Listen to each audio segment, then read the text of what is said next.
Hello everyone, সবাইকে স্বাগত জানাচ্ছি আজকে আমাদের মৌলের পর্যায়বৃত্ত ধর্মের লেকচার নাম্বার 26-এ। আজকের ক্লাসে আমরা ডি ব্লক নিয়ে যাবতীয় যত জিনিসপত্র আছে সব আমরা পড়ে ফেলবো। তবে আজকের ক্লাসটা কিন্তু অনেক ইম্পর্টেন্ট, কারণ আজকের ক্লাসটা থেকে তোমার কিন্তু ভালো রকমের প্রবলেম এইচএসসিতে বলো, এড বিষয় বলো, অনেক জায়গায় আসবে। সো আজকে জিনিসটা অনেক বুঝতে হবে। তো আমি দেখি আগে চেক করে। হ্যাঁ, ওকে। হ্যাঁ, আমার আমার এন্ড থেকে সব ঠিকঠাক মতো আছে, আশা করি তোমাদের এন্ড থেকে সব ঠিকঠাক মতো থাকবে, কারণ আমি সবাইকে একটু মেনশন করে দিলাম। তাহলে চলো আমরা শুরু করব। আমরা কিন্তু ডি ব্লক মূল অলরেডি কিন্তু গত ক্লাসে পড়া শুরু করছিলাম, যে ডি ব্লক মূল কাকে বলে মনে আছে তোমাদের ডেফিনেশন? ডি ব্লক মূল কাকে বলে ডেফিনেশন কি মনে আছে? সরি, আজকের ক্লাস তো একটু আমাদের ফেসবুকে হবে, আমাদের ওয়েবে কয়েকটি ইস্যুর কারণে ওয়েবে ক্লাস করা যাচ্ছে না। এটা আশা করি ঠিক হয়ে যাবে। আজকের ক্লাস চলো ফেসবুকে শুরু করি, কেমন? তাহলে আজকে হচ্ছে আমাদের লেকচার নাম্বার 26। আমরা কি শুরু করব? একটু করে আমাকে তোমরা সবাই জানাবা যে আমার কথা ঠিকঠাক মনে শোনা যাচ্ছে কিনা, বা সব ওকে আছে কিনা। হ্যাঁ, সব ওকে আছে। তাহলে চলো আমরা আস্তে আস্তে তাহলে আগানো শুরু করি, কেমন? ওকে, ঠিক আছে। চলো আমরা তাহলে শুরু করি। আমরা প্রথমে যে টপিকটা পড়বো ডি ব্লক মূলের ক্ষেত্রে, একটা টপিক আছে আমাদের যেটার নাম হচ্ছে আমাদের চৌম্বক ভ্রামক বা ম্যাগনেটিক মোমেন্ট। তোমাদের কাছে মনে আছে কিনা, যে আমি যদি তোমাকে একটু করে বলি যে আমাদের এই যে দেখো প্যারাম্যাগনেটিক, প্যারাম্যাগনেটিক, তো এটা বলতে আমরা কি বুঝতাম? প্যারাম্যাগনেটিক কারা ছিল? যাদের কাছে কি থাকতো বলতো? প্যারাম্যাগনেটিক ছিল যাদের কাছে আনপেয়ার্ড ইলেকট্রন থাকতো, বা সিঙ্গেল ইলেকট্রন থাকতো, বা অযুগ্ম ইলেকট্রন থাকতো। তাহলে প্যারাম্যাগনেটিক মানে এদের কাছে কি থাকবে? অযুগ্ম ইলেকট্রন থাকবে। আর এই প্যারাম্যাগনেটিক যারা, তারা কিন্তু কি হইতো? চুম্বক ক্ষেত্র দ্বারা আকর্ষিত হইতো। তাহলে একটা জিনিস দেখো, প্যারাম্যাগনেটিক যারা ছিল এরা কি করতো বলতো? এরা কিন্তু চুম্বক ক্ষেত্র কর্তৃক আকর্ষিত হইতো। এটা আমরা পড়ে আসছি। এরা চুম্বক ক্ষেত্র কর্তৃক আকর্ষিত হইতো, রাইট? এটা আমরা দেখে আসছিলাম প্যারাম্যাগনেটিক গুলা। আর অন্যদিকে আরেকটা ছিল, তোমার মনে করার চেষ্টা করে দেখো, ডায়াম্যাগনেটিক। আরেকটা ছিল ডায়াম্যাগনেটিক, ডায়াম্যাগনেটিক। এইটা এটা কি হইতো বলতো? এখানে কিন্তু কোনো কি থাকতো না? অযুগ্ম ইলেকট্রন থাকতো না। এখানে কোনো অযুগ্ম ইলেকট্রন থাকতো না। আর এরা কি হইতো? এরা চুম্বক ক্ষেত্র দ্বারা আকর্ষিত হইতো নাকি বিকর্ষিত হইতো? এরা কিন্তু চুম্বক ক্ষেত্র দ্বারা বিকর্ষিত হইতো। এটা আমরা দেখে আসছিলাম যে এরা কিন্তু চুম্বক ক্ষেত্র কর্তৃক বিকর্ষিত হইতো, যাদের মধ্যে সিঙ্গেল ইলেকট্রন থাকে না। চুম্বক ক্ষেত্র কর্তৃক বিকর্ষিত হইতো। বলো তো এই জিনিসগুলো কি তোমার কাছে মনে আছে? এই দুইটা জিনিস এই দুইটা জিনিস তোমার কাছে কি মনে আছে? আর ফেরোম্যাগনেটিক কোনটা ছিল? Iron, cobalt, nickel.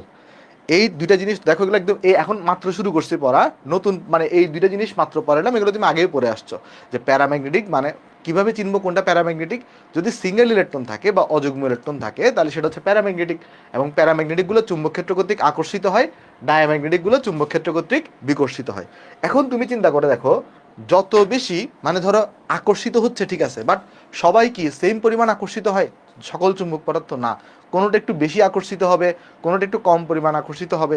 তো কতটুকু আকর্ষিত হচ্ছে, বেশি পরিমাণ নাকি কম পরিমাণ আকর্ষিত হবে, সেইটা যেই টার্ম দ্বারা আমরা বুঝতে পারি তাকেই বলা হয় ম্যাগনেটিক মোমেন্ট বা চুম্বক ভ্রামক। তাহলে চুম্বক ভ্রামক জিনিসটা কি? যে কোনো একটা চুম্বক পদার্থ চুম্বক ক্ষেত্র কর্তৃক কতটুকু শক্তিশালীভাবে আকর্ষিত হবে, সেইটাকে আমরা বলে থাকি এই ওই যে যেটা দ্বারা আমরা বুঝতে পারি তার নামই হচ্ছে আমাদের ম্যাগনেটিক মোমেন্ট।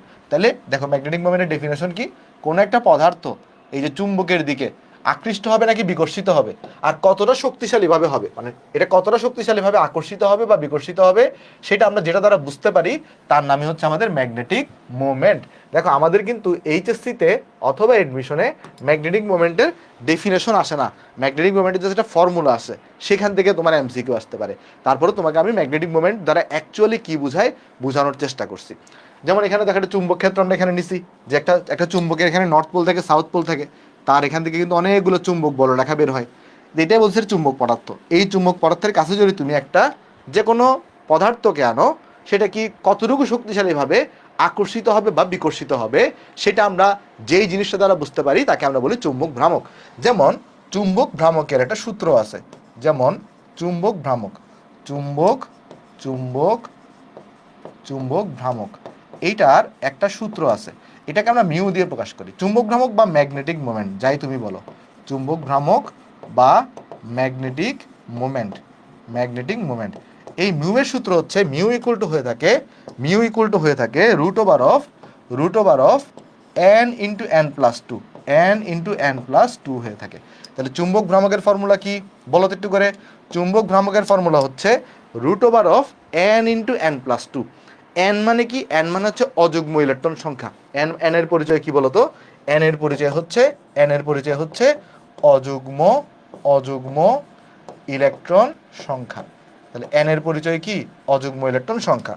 আর তার মানে দেখো, যেই চুম্বক পদার্থের মিউ এর মান যত বেশি হবে সেই পদার্থটা চুম্বক ক্ষেত্র কর্তৃক অধিক আকর্ষিত হবে। বুঝতে পারতেছো? মিউ এর মান যত বেশি হবে সেই পদার্থটা চুম্বক ক্ষেত্র কর্তৃক তত বেশি আকর্ষিত হবে। এইবার তুমি আমাকে একটা প্রশ্ন উত্তর দাও তো, ডায়াম্যাগনেটিক পদার্থের মিউ এর মানটা কত হয়? ডায়াম্যাগনেটিক পদার্থ এইটার মিউ এর মানটা কত হবে? কেউ কি বলতে পারো? ডায়াম্যাগনেটিক পদার্থের মিউ এর মানটা কত হবে? কেউ কি বলতে পারো? ওয়ালাইকুম আসসালাম। ডায়াম্যাগনেটিক পদার্থের মিউ এর মানটা কত হবে বলো? ডায়াম্যাগনেটিক পদার্থে কি কোনো ধরনের অযুগ্ম ইলেকট্রন থাকে? না, ডায়াম্যাগনেটিক সব যুগ্ম ইলেকট্রন। তাহলে অযুগ্ম ইলেকট্রন না থাকলে এন এর ভ্যালু কত? ডায়াম্যাগনেটিক পদার্থে এন এর ভ্যালু হচ্ছে 0। তো 0কে তুমি যদি 0 × 0+2 দিয়ে গুণ করো তাহলে কিন্তু এটা 0 আসবে। তাহলে ডায়াম্যাগনেটিক পদার্থে আমাদের কিন্তু এখানে এই যে ম্যাগনেটিক মোমেন্ট, এটা মিউ এর মান কত আসে? 0 আসে। দেখো আমরা ওই যে ডাইপোল মোমেন্ট, ওটাকে আমরা মিউ দিয়ে প্রকাশ করছি, আবার ম্যাগনেটিক মোমেন্টকেও মিউ দিয়ে প্রকাশ করা হয়, বাট দুইটার ফর্মুলা কিন্তু ডিফারেন্ট। ওইখানে ছিল Q × D, আর এখানে হচ্ছে যে √n × n+2। আর অন্যদিকে এই যে আমাদের প্যারাম্যাগনেটিক, এখানে তো n এর ভ্যালু থাকবে, তাহলে এইখানে কিন্তু মিউ নট ইকুয়াল টু কত হবে? 0 হবে। মিউ নট ইকুয়াল টু কত হবে? 0 হবে। আশা করি তুমি এতটুকু এখানে বুঝতে পারছো। দেখো, আজকে যেহেতু আমাদের একটু আমরা অনেক কিছু এখানে ধরো 2-1টা লাইন স্লাইডে লেখা থাকবে, যতটুকু লেখা আছে স্লাইডে ততটুকু তোলার দরকার নেই ওই মোমেন্টে, বাকিটুকু তুমি তুলে ফেলতে পারো। আমাকে একটু করে জানাও যে এই পৃষ্ঠাটা তুমি বুঝতে পারছো কিনা, এই পৃষ্ঠাটা তুমি এখানে বুঝতে পারছো কিনা, এই পৃষ্ঠাটা তুমি এখানে বুঝতে পারছো কিনা, এই পৃষ্ঠাটা তুমি এখানে বুঝতে পারছো কিনা। আমি চেষ্টা করবো আজকে ক্লাসে শেষ করে দেওয়ার, বাট আজকে যদি শেষ না হয় তাহলে কালকে শেষ হয়ে যাবে নেক্সট ক্লাসে, কারণ আমাদের আজকে ডি ব্লক শেষ হলে আগামী দিন শুধুমাত্র এফ ব্লক একদম ছোট বাকি থাকবে জিনিসপত্র। আরেকটা টপিক আছে ছোট, ওই যে কয়টা কোন ধরনের বন্ধন থাকে সেটা। কেমন? ওকে, ডেফিনেটলি নেক্সট ক্লাসের মধ্যে শেষ হয়ে যাবে আমাদের। ওকে, চলো শুরু করি। এরপরে যাই, আশা করি এতটুকু তুলে ফেলছো। এইবার দেখো তুমি একটা জিনিস, সেটা হচ্ছে আমরা তাহলে কি ফর্মুলা পাইলাম? আমরা তাহলে ফর্মুলা পাইলাম চুম্বক মোমেন্ট। আমরা তাহলে ফর্মুলা পাইলাম যে আমাদের চুম্বক মোমেন্ট বা ম্যাগনেটিক মোমেন্ট। আমরা তাহলে ফর্মুলা পাইলাম ম্যাগনেটিক। দেখো তোমরা ক্লাসে ফোকাস দাও একটু, আর বেশি বাকি নাই। ম্যাগনেটিক মোমেন্ট, যেহেতু আমরা আসলে একাডেমিক থেকে শুরু করে অ্যাডমিশন পর্যন্ত সবই পড়াইছি, একদম জিরো থেকে স্টার্ট করে। দেখো তুমি দেখবা লুইস ডট স্ট্রাকচার পড়াইছি, এমওটি পড়াইছি, ডাইপোল মোমেন্ট পড়াইছি, সবই পড়াই দিছি তোমাকে কিন্তু A to Z। তোমার এইচএসসি এডমিশন যেখানে যা যা লাগবে এর বাইরে কিছুই লাগবে না যেগুলো পড়াইছি। সেই জন্য আমাদের একটু কিন্তু ডিটেলসে পড়ানোর কারণে আমরা চেষ্টা করছি যতটুকু ডিটেলসে পড়ানো যায়। এটা হচ্ছে n × n+2। কেমন? √n × n+2, mu equal to √n × n+2। আচ্ছা, এইবার দেখো এই যে মিউ, এটার একক আছে। এই যে মিউ, এটার একক কি জানো? এই ম্যাগনেটিক মোমেন্টের একক হচ্ছে বোর ম্যাগনেটন। এটার একক কি? এটার একক হচ্ছে বোর ম্যাগনেটন। Bohr magneton. এটাকে যদি আমরা ইংলিশে লিখি তাহলে হচ্ছে বোর ম্যাগনেটন। ম্যাগনেটন। আর এটাকে সংক্ষেপে B.M দিয়ে লেখে। কি দিয়ে লেখে? B.M দিয়ে লেখে। আচ্ছা, এইবার আমি যদি তোমাকে জিজ্ঞেস করি যে ধরো আমি বললাম এই যে স্ক্যান্ডিয়াম 3+, এইটার জন্য মিউ কত হবে? দেখো তো, বলো তো স্ক্যান্ডিয়াম 3+, এটার যদি তুমি ইলেকট্রন বিন্যাস করো, এখানে কিন্তু কি হওয়া উচিত? দেখো স্ক্যান্ডিয়ামের ইলেকট্রন বিন্যাস কিরকম? এটা হচ্ছে ভাই, এই যে দেখো এখানে তো অনেকগুলো থাকবে, বা এখানে ধরো তোমার হচ্ছে আর্গন পর্যন্ত তুমি যাবা 18টা। এরপরে কি আসবে বলো? এরপরে আসবে এখানে 4s2, তারপর আসবে তোমার কাছে এখানে 3d1, এরকম হয়ে থাকে না? কিন্তু তোমাকে যদি আমি বলি স্ক্যান্ডিয়াম 3+, তাহলে এটার ইলেকট্রন বিন্যাস কীরকম, তখন তুমি বলবা যে ভাই এখানে তাহলে আর্গন হয়ে যাবে, এখান থেকে 3টে ইলেকট্রন চলে যাবে, 4s0 3d0। তো আর্গনে আমরা সবাই জানি কোনো সিঙ্গেল ইলেকট্রন থাকে না। তাহলে এন এর ভ্যালু কত? এন এর ভ্যালু তো 0। তাহলে 0 × 0+2, তাহলে এটা √। তাহলে কত আসবে আনসার আসবে এখানে 0। তাহলে 0 বোর ম্যাগনেটন। তাহলে যখনই তুমি দেখবা মিউ এর মান 0 আসছে কখনো, তাহলে আমরা এটা ডিসিশন দিতে পারি এটা কি হবে আমাদের? এটা হবে হচ্ছে আমাদের ডায়াম্যাগনেটিক। 0 যদি আসে তাহলে আমরা কি ডিসিশন দিতে পারি? এটা হচ্ছে আমাদের ডায়াম্যাগনেটিক। আর অন্যদিকে তুমি যদি চিন্তা করে দেখো, ধরো এখানে আমি যদি তোমাকে বলি আয়রন 2+, এটা কত হবে? দেখো ফেরাস আয়ন। আমি যদি বলি এখানে ফেরাস আয়ন Fe2+ দিলাম, বলো তো এটার জন্য আমার এই যে ইলেকট্রন বিন্যাস কীরকম? তুমি যদি লক্ষ্য করে দেখো আগে আয়রনটা, চলো আমরা আয়রনটা বের করি আগে, আসো দেখো এটা ইলেকট্রন বিন্যাস এরকম, আর্গন তো এখানে তো 4s2 থাকে, বাট এখানে 2টা ইলেকট্রন চলে গেছে, তাহলে এটা 4s0 হবে। 2+ মানে কি 2টা ইলেকট্রন বের হয়ে গেছে, তাহলে এখানে হবে 4s0। তারপরে কত হবে এখানে? তারপরে হবে এখানে 3d6 হবে। এইবার তুমি যদি 3d6 এর ইলেকট্রন বিন্যাস দেখো, তাহলে দেখো তো ভাই 3d6 এর ইলেকট্রন বিন্যাস কীরকম।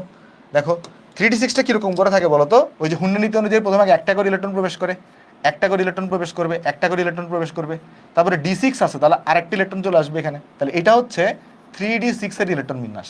তাহলে তুমি আমাকে বলো এখানে সিঙ্গেল ইলেকট্রন কয়টা আছে? দেখো একটা, দুইটা, তিনটা, চারটা, তাহলে অযুগ্ম ইলেকট্রন আছে এখানে চারটা। তাহলে এই যে তুমি দেখতেছো এখানে এই যে আয়রন 2+, এটার তাহলে অযুগ্ম ইলেকট্রন কয়টা বলো তো? n হচ্ছে তোমার কাছে এখানে 4 হবে। তাহলে এটার যদি n = 4 হয়, তাহলে এখানে মিউ কত আসবে দেখো, 4 × 4 + 2, তারপর এখানে হবে এটা √। তাহলে এখানে আমরা যদি বের করার চেষ্টা করি, তাহলে দেখো এটা কত আসবে, তাহলে এটা আসবে √4 × 6, তাহলে এটা এখানে আসছে তোমার 4.89 বোর ম্যাগনেটন। তাহলে এটা হচ্ছে আমার কাছে এখানে আনসার। ওকে, আশা করি তুমি এটা বুঝতে পারছো। আমাকে একটু করে জানাও এই জিনিসটা এখানে বোঝা গেছে কিনা, এই জিনিসটা এখানে বোঝা গেছে কিনা একটু আমাকে বলো, এতটুকু এতটুকু তুমি বুঝতে পারছো কিনা। হ্যাঁ, ওকে। না তুমি ওই চ্যাপ্টার 3টা সিকোয়েন্সিয়ালি করতে হবে, মৌলের পর্যাবৃত্ত তুমি হঠাৎ করে করলে হবে না, হঠাৎ করে করলে হবে না। আচ্ছা, এইবার যদি আমাকে ধরো কয়েকটা আয়ন দেয়, এখানে ধরো যাক আমাকে এখানে কি কি দিল, আমাকে ধরো এখানে দিল টাইটানিয়াম 2+, দেখো আমাকে বললো, আমাকে এখানে দিছে টাইটানিয়াম 2+, তারপরে ধরো ভ্যানেডিয়াম 2+, তারপর ধরো আমাকে দিছে এখানে টাইটানিয়াম 3+, তারপর ধরো আমাকে দিছে টাইটানিয়াম 3+, আর ধরো আমাকে দিছে স্ক্যান্ডিয়াম 3+। তো এই প্রত্যেকের কি বলছো? হ্যাঁ বুঝছো, ভেরি গুড। ওকে, এই যে দেখো এই যে প্রত্যেকের তোমাকে এখানে বের করতে বলছে, এখানে তুমি এই যে মিউ এর মানের ক্রম আলোচনা করো, মিউ এর মানের ক্রম আলোচনা করো, ক্রম, এই যে এদের ম্যাগনেটিক মোমেন্টের ক্রম আলোচনা করতে হবে। চলো দেখার চেষ্টা করি। আসো দেখো ফার্স্ট অফ অল তুমি যদি লক্ষ্য করে দেখো স্ক্যান্ডিয়াম 3+, এখানে n এর মান কত? n এর মান আসবে 0। কেন n এর মান 0 আসবে? কারণ এখানে কিন্তু কোনো ধরনের কি থাকে না, অযুগ্ম ইলেকট্রন থাকে না। তুমি চাইলে চেক করে দেখতে পারো, তুমি চাইলে চেক করে দেখতে পারো কীরকম এখানে ইলেকট্রন বিন্যাস কীরকম, আর্গন থাকবে, তারপর হচ্ছে এখানে 4s0, এখানে 3d0, রাইট? তাহলে এখানে n এর মান কত আসবে? n এর মান আসবে এখানে 0। ওকে, এইবার আমরা যদি দেখি টাইটানিয়াম, টাইটানিয়াম 2+, তাহলে এখানে কি আসবে দেখো, আর্গন। টাইটানিয়ামের কত হয়ে থাকে বলো তো? টাইটানিয়াম হচ্ছে 22 হয়ে থাকে। তো 22 হইলে এখানে তো 4s0 আসবে, কারণ এখানে 2+ আছে, তাহলে এখানে কিন্তু 3d2 থাকবে। এখানে কত থাকবে? 3d2 থাকবে। আর যদি তুমি এখানে দেখো টাইটানিয়াম 3+, তাহলে এখানে কত থাকবে? তাহলে আর্গন 3টে ইলেকট্রন চলে গেছে, তাহলে এখানে থাকবে 4s0, এখানে থাকবে 3d1 থাকবে।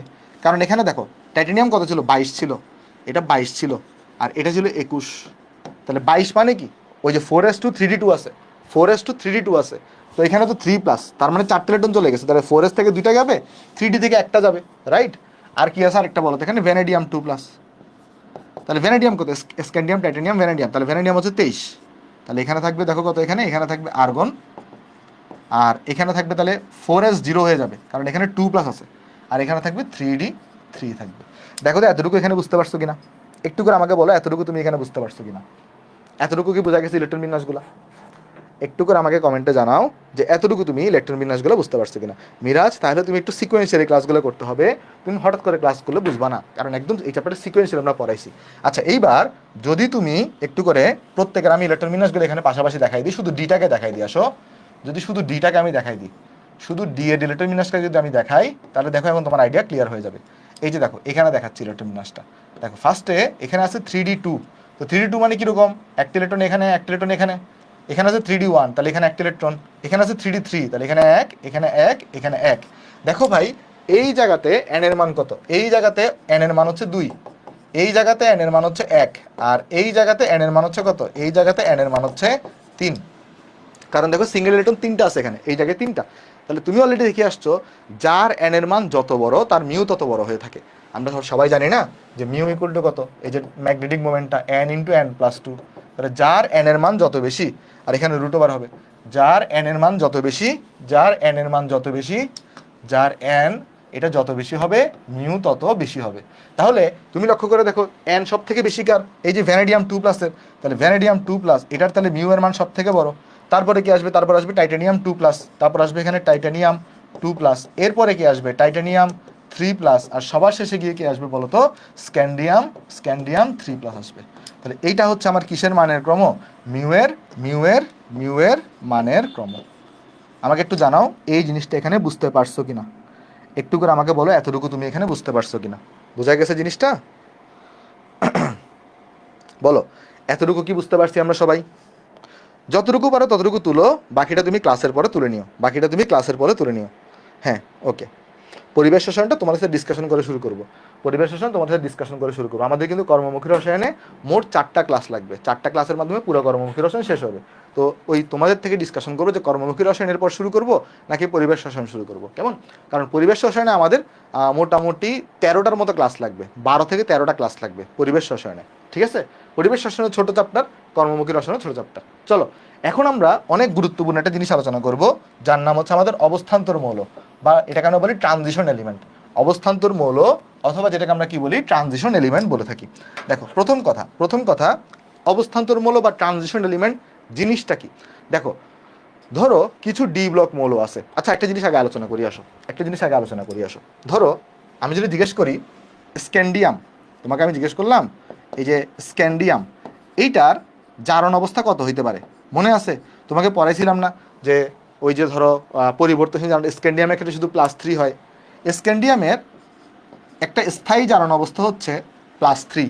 তাহলে স্ক্যান্ডিয়ামের একটা সুস্থিত আয়ন মানে কি? যে স্টেবল আয়ন, সেটা হচ্ছে স্ক্যান্ডিয়াম 3+।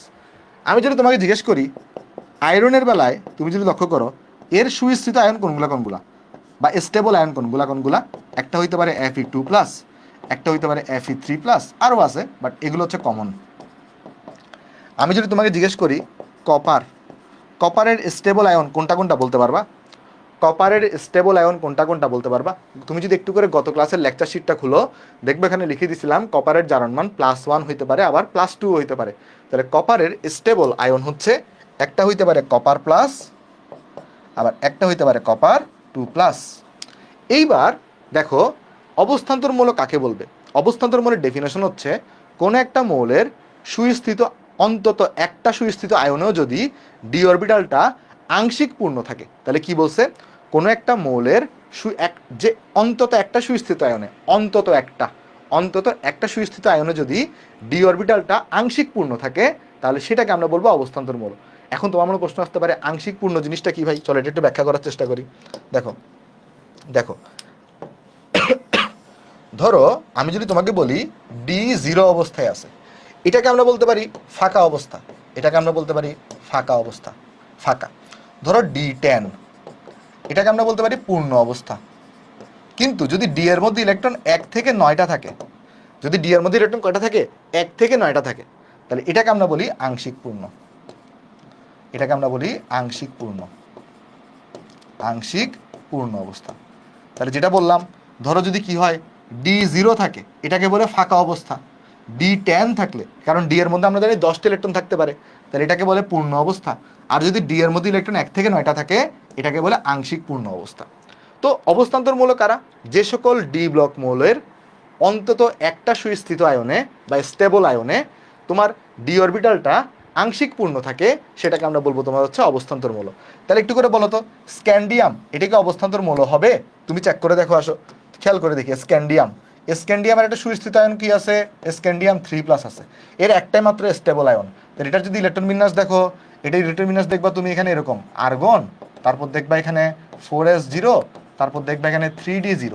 দেখো এটা কিন্তু ফাঁকা অবস্থায় আছে, এটার যে ডি অরবিটাল সেটা কিন্তু ফাঁকা অবস্থায় আছে, আংশিক পূর্ণ না। তাহলে স্ক্যান্ডিয়াম কিন্তু কি হবে না? অবস্থান্তর মৌল হবে না। তাহলে স্ক্যান্ডিয়াম কিন্তু কি হবে না? স্ক্যান্ডিয়াম কিন্তু আমার কাছে এখানে অবস্থান্তর মৌল নয়। বুঝতে পারছো স্ক্যান্ডিয়াম কেন অবস্থান্তর মৌল না? কারণ স্ক্যান্ডিয়ামের একটাই মাত্র স্টেবল আয়ন আছে, আর সেই স্টেবল আয়নে ডি অরবিটালটা আংশিক পূর্ণ না। অবস্থান্তর মৌল আমি তখনই বলতে পারবো যদি এরকম ইলেকট্রন বিন্যাস থাকে, ডি 1 থেকে 9 এর মধ্যে যে কোনো একটা থাকে। D2 থাকতে পারে, D3 থাকতে পারে, D4 থাকতে পারে, D9 থাকতে পারে, D1ও থাকতে পারে। যেমন দেখো আমি যদি জিজ্ঞেস করি তোমাকে আয়রন অবস্থান্তর মৌল হবে কিনা। তখন তুমি বলবা যে ভাই আয়রনে তো দুইটা আয়ন আছে স্টেবল, অনেকগুলো আছে বাট দুইটা আমাদের একদম সুপরিচিত, একটা Fe2+, একটা Fe3+। একটু করে দেখো তো Fe2+ এর ইলেকট্রন বিন্যাসটা কীরকম হবে। এটা তুমি এখন করতে পারার কথা, অলরেডি তুমি ম্যাগ এক্সামও দিয়ে ফেলছো, তো তুমি এটা করতে পারার কথা। এখানে আর্গন বলো, এখানে কি হয় 4s2 3d6 হয়, তো এখানে তো 2+ আছে মানে দুটো ইলেকট্রন চলে গেছে, তাহলে 4s থেকে চলে গেছে, তাহলে এখানে হবে 4s0, এখানে হবে 4s0, এখানে হবে 3d6। বলো তো এখানে দেখো d6 আছে, তাহলে দেখো আংশিক পূর্ণ অবস্থায় আছে, দেখো এই যে এটার মধ্যে D1 থেকে 9-এর মধ্যে আছে আংশিক পূর্ণ, তাহলে এটা কিন্তু আয়রন কিন্তু কি হবে, অবস্থান্তর মৌল হবে। এটা চেক করার দরকার নাই, তারপরে চেক করে দেখতে পারো, কারণ যে কোনো একটাতে আংশিক পূর্ণ থাকলেই চলবে। আর্গন, তারপর এখানে দেখো 4s0, এখানে দেখবা 3d5 হবে, দেখো 3d5 এটাও কিন্তু কি বলতো আমার আংশিক পূর্ণ অবস্থায় আছে। তাহলে এই যে আমাদের আয়রনটা, এই যে আমাদের আয়রনটা, এটা কিন্তু একটা অবস্থান্তর মৌল। বলো এটা কি বুঝতে পারছো কিনা, আয়রন যে অবস্থান্তর মৌল, এই জিনিসটা কি বোঝা গেছে ভাই, আয়রন যে অবস্থান্তর মৌল, এই জিনিসটা কি বুঝতে পারছো, আয়রনেরটা, আয়রনেরটা কি বোঝা গেছে, আয়রন যে অবস্থান্তর মৌল এটা কি বোঝা গেছে, আয়রন যে অবস্থান্তর মৌল, হ্যাঁ আশা করি বুঝতে পারছো। এইবার তুমি আমাকে একটু করে বলো তো কপার কি অবস্থান্তর মৌল হবে, তুমি খেয়াল করে দেখো কপার কি অবস্থান্তর মৌল হবে, খেয়াল করে দেখো। তুমি যদি দেখো কপার প্লাসের ইলেকট্রন বিন্যাসটা কিরকম, কপার প্লাসের ইলেকট্রন বিন্যাস হবে, কপারে কত হয় বলো তো, ওই যে 4s1 3d10 হবে। তো কপার প্লাস মানে কি, কপার প্লাস মানে হচ্ছে একটি ইলেকট্রন চলে গেছে, তাহলে 4s থেকে ইলেকট্রন চলে গেছে, তাহলে এখানে কিন্তু ইলেকট্রন বিন্যাস 3d10 আকারে আছে। আর কপার 2+ ইলেকট্রন বিন্যাসটা কিরকম আছে, কপার 2+ মানে এখানে দুইটা ইলেকট্রন চলে গেছে, তাহলে এখানে তো এই যে 4s0 আবার 3d9 অবস্থায় আছে, 3d9। দেখো এটা কিন্তু আংশিক পূর্ণ, যে কোনো একটা আয়ন আংশিক পূর্ণ থাকলে হবে, দেখো এটা আংশিক পূর্ণ, তাহলে একটা আংশিক পূর্ণ থাকলে হবে, তাহলে কপারও কিন্তু কি হবে, কপারও কিন্তু অবস্থান্তর মৌল হবে, কপার কিন্তু কি হবে, কপারও কিন্তু অবস্থান্তর মৌল হবে। তাহলে কপারও কিন্তু কি হবে বলতো, কপারও কিন্তু আমার কাছে এখানে অবস্থান্তর মৌল, কপারও কিন্তু অবস্থান্তর মৌল। বলো বুঝছো কিনা। এই দেখো ডেফিনেশনটা, এবার ডেফিনেশন বলতেছে এই যে ডি ব্লক মৌলসমূহ যাদের অন্তত একটা সুস্থিত আয়নে, অন্তত একটা সুস্থিত আয়নে ডি অরবিটালটা কি থাকবে, এই যে ডি অরবিটালটা ইলেকট্রন দ্বারা আংশিকভাবে পূর্ণ থাকে, তাহলে তাদেরকে আমরা অবস্থান্তর মৌল বলবো বা ট্রানজিশন এলিমেন্ট আমরা বলবো। আর দেখো সকল অবস্থান্তর মৌল এটা কিন্তু ডি ব্লক মৌল, কিন্তু সকল ডি ব্লক মৌল কিন্তু কি না, সকল ডি ব্লক মৌল কিন্তু অবস্থান্তর মৌল নয়। যেমন স্ক্যান্ডিয়াম কিন্তু ডি ব্লক মৌল, কিন্তু সেটা কিন্তু অবস্থান্তর মৌল না, অবস্থান্তর মৌল হলে ডেফিনেটলি সেটা ডি ব্লক মৌল হবে, কিন্তু সকল ডি ব্লক মৌল আবার অবস্থান্তর মৌল হবে না। আমাকে একটু করে জানাও এই পৃষ্ঠাটা সবাই এখানে আমরা বুঝতে পারছি কিনা, একটু করে আমাকে জানাও যে এই পৃষ্ঠাটা সবাই আমরা বুঝতে পারছি কিনা। সুস্থিত আয়ন মানে কি, ওই যে তোমাকে দেখাইছিলাম না একটু গতকালকের পৃষ্ঠায় যাও, যে তোমার ওই প্রত্যেকটা মোলের পরিবর্তনশীল জারণ মান, যেমন দেখবা স্ক্যান্ডিয়ামে শুধুমাত্র +3 ছিল, তারপরে দেখবা এই কপারের ক্ষেত্রে +1 ছিল, +2 ছিল, তাহলে +1 আর +2 জারণ অবস্থা নিয়ে যে আয়নগুলা, সেগুলো কেন বলবো স্টেবল আয়ন কপারের বেলায়, আবার স্ক্যান্ডিয়ামের বেলায় স্ক্যান্ডিয়াম 3+ আয়নযুক্ত যে আয়নটা সেটা হচ্ছে স্টেবল আয়ন। আমরা মৌলকে অবস্থান্তর মৌল বলবো বা এলিমেন্টকে, আয়নকে অবস্থান্তর মৌল বলে না। বাট কোন একটা মৌল অবস্থান্তর মৌল হবে কিনা, কোনো একটা মৌল অবস্থান্তর মৌল হবে কিনা কিভাবে চেক করব, দেখতে হবে ওই মৌলের যে স্টেবল আয়নগুলা, সেই স্টেবল আয়নগুলাতে ডি অরবিটালটা আংশিক পূর্ণ আছে কিনা। যেমন স্ক্যান্ডিয়াম অবস্থান্তর মৌল না, আয়রন অবস্থান্তর মৌল। কেন, কারণ স্ক্যান্ডিয়ামের যে সুস্থিত আয়ন সেটাতে ডি অরবিটাল আংশিক পূর্ণ নাই, কিন্তু আয়রন তাহলে কেন অবস্থান্তর মৌল, কারণ আয়রনের যে সুস্থিত আয়ন যে কোনো একটাতে তোমার ডি অরবিটাল আংশিক পূর্ণ থাকলে হবে। আবার এটার ক্ষেত্রে দেখো কপারকে তুমি কেন অবস্থান্তর মৌল বলবা, কপারের তো দুইটা সুস্থিত আয়ন আছে, কিন্তু অন্তত একটাতে ডি অরবিটাল আংশিক পূর্ণ থাকলেই হবে। ওকে, আশা করি তুমি এটা বুঝতে পারছো, আশা করি বুঝতে পারছো। হ্যাঁ, যে কোনো একটা আয়ন যদি আংশিক পূর্ণ থাকে তাইলেই হবে, যে কোনো একটা আয়ন আংশিক পূর্ণ থাকলে সেই মৌলটাকে অবস্থান্তর মৌল আমরা বলতে পারবো। এইবার আসো, এটা খুব গুরুত্বপূর্ণ, এমসিকিউতে আসে জিনিসটা। দেখো অবস্থান্তর মৌলসমূহের বৈশিষ্ট্য, অবস্থান্তর মৌলগুলা 5টা বিশেষ বৈশিষ্ট্য প্রদর্শন করে। অবস্থান্তর মৌলগুলা কি করে, 5টা বিশেষ বৈশিষ্ট্য প্রদর্শন করে। কি কি, তারা পরিবর্তনশীল জারণ অবস্থা দেখাবে, তারা প্রভাবক রূপে আচরণ করবে, তারা জটিল আয়ন গঠন করবে, তারা জটিল যৌগ গঠন করে, তারা আবার প্যারাচুম্বকীয় ধর্ম গঠন করে। কেমন, আচ্ছা দেখো কি কি করে, পরিবর্তনশীল জারণ অবস্থা, প্রভাবক রূপে কাজ করে, জটিল আয়ন গঠন করে, রঙিন যৌগ গঠন করে, প্যারাচুম্বকত্ব ধর্ম প্রদর্শন করে।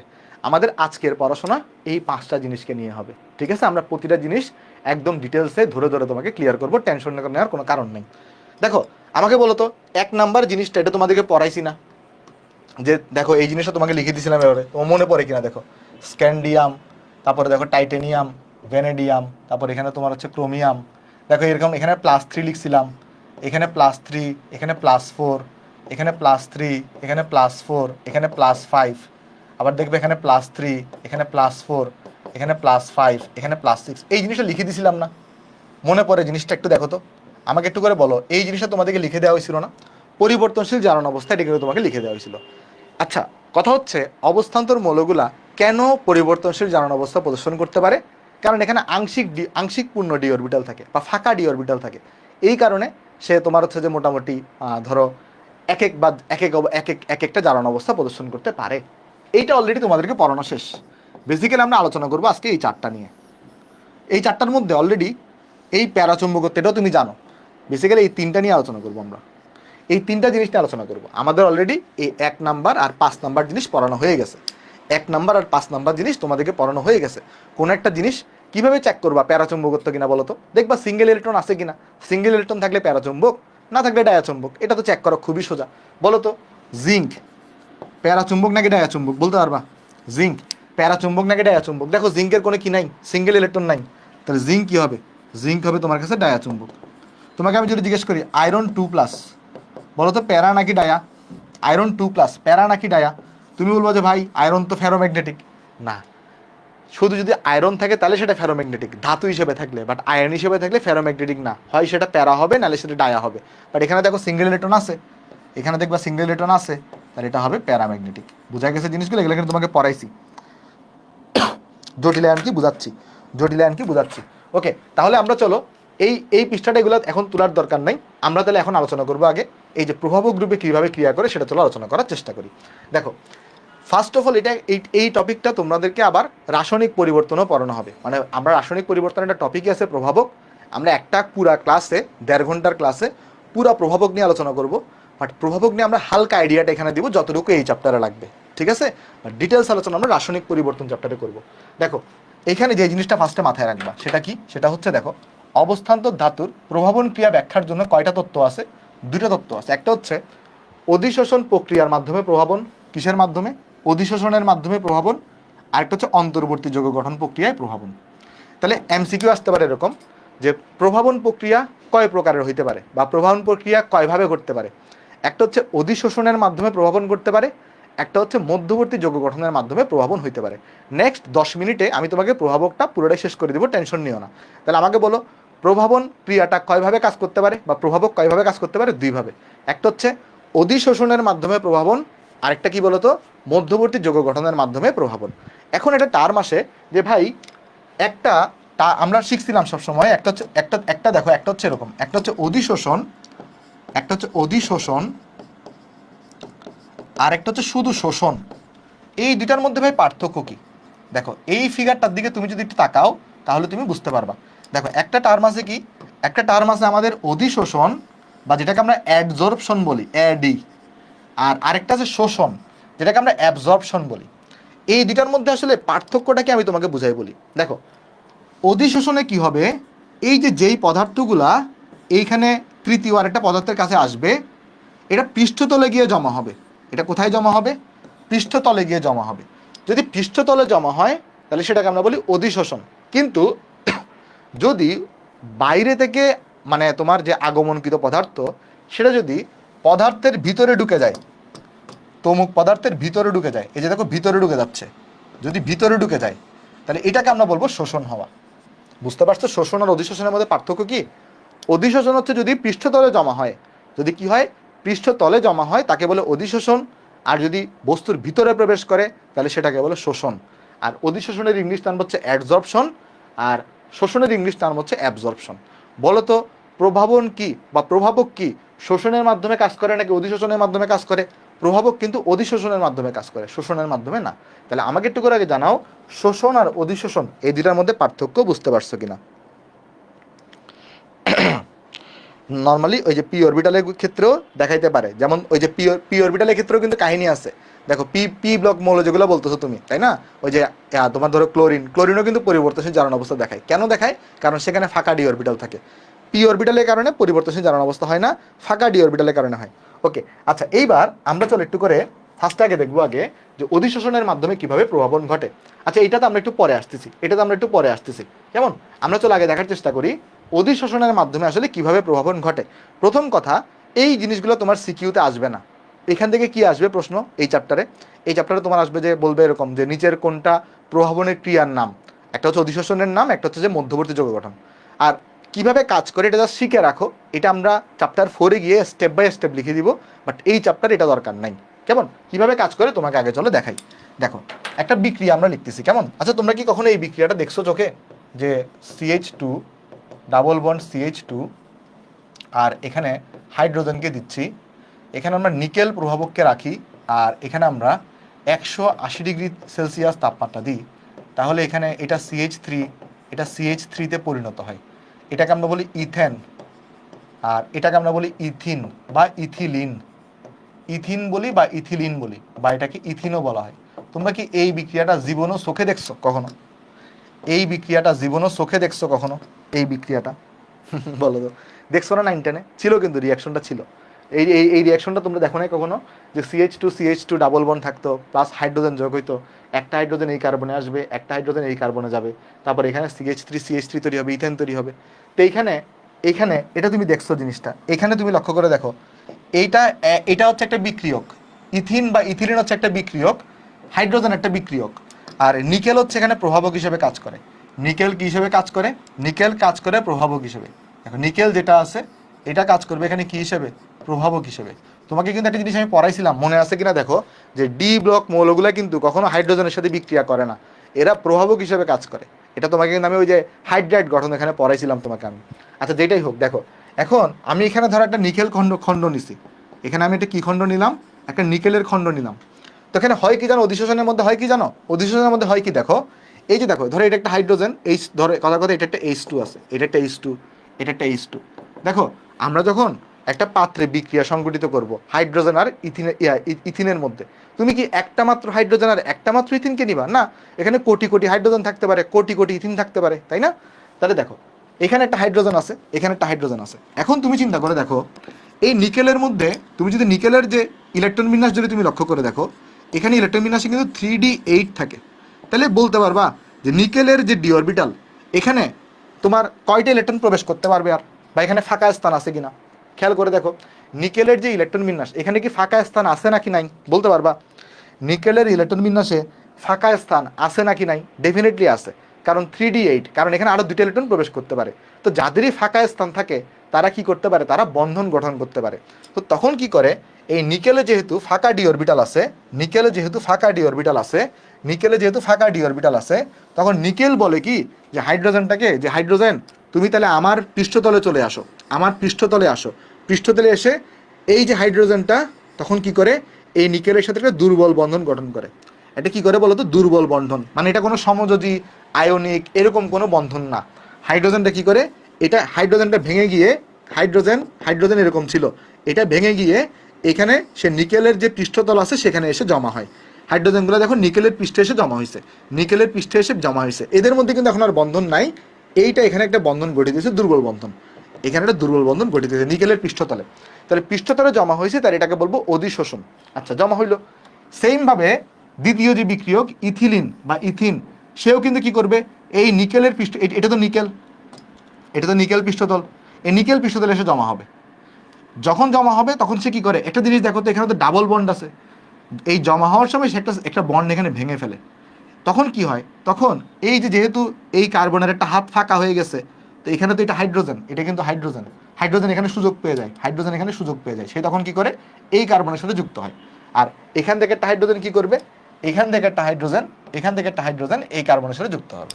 আর যুক্ত হওয়ার ফলে কি হবে দেখো, এই যে যুক্ত হওয়ার ফলে এখানে ইথেন হিসেবে গঠন হয়ে আলটিমেটলি জিনিসটা এখান থেকে আলটিমেটলি নিকেল পৃষ্ঠ থেকে তখন মুক্ত হয়ে যাবে। এইভাবে করে কি হলো দেখো, প্রথম কথা, এই যে যখন তুমি এখানে এই যে ইথিনকে নিছো আর হাইড্রোজেনকে পাশাপাশি রাখছো, এরা তখন নিজেরা রিয়াকশন করতেছে না। রিয়াকশন করার জন্য আগে কী করতে হবে বলো তো? তুমি যদি চিন্তা করে দেখো, তুমি যদি দুইটা হাইড্রোজেন আর সরি একটা হাইড্রোজেন H2 আর একটা ইথিনকে বিক্রিয়া করাতে চাও, আগে নিজেদের মধ্যে বন্ডগুলো ব্রেক করতে হবে না? হাইড্রোজেন হাইড্রোজেনের মধ্যে বন্ধন ব্রেক করতে হবে, আবার কার্বন কার্বনের মধ্যে একটা বন্ধন ব্রেক করতে হবে, তারপরে না সেখানে গিয়ে হাইড্রোজেন যুক্ত হতে পারে। তো এই বন্ধন ব্রেক করার জন্য একটা জায়গা দরকার। ওই জায়গাটা কে ক্রিয়েট করে? নিকেল ক্রিয়েট করে দেয়। নিকেল বলে যে আমার পৃষ্ঠতলে আসো, আমার পৃষ্ঠতলে আসো, পৃষ্ঠতলে এসে নিজেরা নিজেরা বন্ধন ব্রেক করো, তারপর আবার এখানে পরস্পর যুক্ত হয়ে যাও।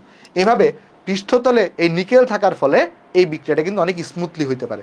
তো এই জন্য আমরা বলি এটাকে এই যে এই নিকেল বা যেটা একটা অবস্থান্তর মৌল, এটা কিন্তু প্রভাবক হিসেবে কাজ করলো। বলো বুঝতে পারছো কিনা? বলো বুঝতে পারছো কিনা? একটু করে আমাকে জানাও যে বুঝতে পারছো কিনা। এটা এতটুকু বুঝলেই চলবে, বাট বেশি বোঝা লাগবে না, এটা এটা সিকিউতে আসবে না, এতটুকু বুঝলেই চলবে। ঠিক আছে? হ্যালো, হ্যাঁ, আমাকে বলো এতটুকু বুঝতে পারছো কিনা। এতটুকু কি বোঝা গেছে? এতটুকু কি বোঝা গেছে? ওকে, ভেরি গুড। মানে মেইন কাহিনী এটাই যে নিকেলের মধ্যে যেহেতু আসলে ফাঁকা ডি অরবিটাল আছে, তাহলে এইটার আসলে বন্ধন গঠন করার ক্যাপাবিলিটি আছে। তখন সে হাইড্রোজেনের সাথে কিন্তু কোনো সমযোজী আয়নিক এরকম কোনো বন্ধন গঠন করে না। তখন সে তার পৃষ্ঠতলে হাইড্রোজেনের মাধ্যমে একটা দুর্বল বন্ধন গঠন করে, দুর্বল বন্ধন। পরে কি হয়?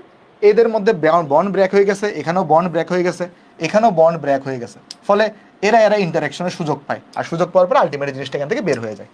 আচ্ছা, তাহলে আমরা একটা এটা এটা দেখে ফেললাম। কোনটা দেখে ফেললাম? এই যে অধিশোষণের মাধ্যমে কিভাবে প্রভাবন ঘটে সেটা দেখে ফেললাম। আমরা এখন দেখব যে অন্তর্বর্তী যৌগ গঠনের মাধ্যমে কিভাবে আসলে প্রভাবন মানে প্রক্রিয়াটা ঘটে।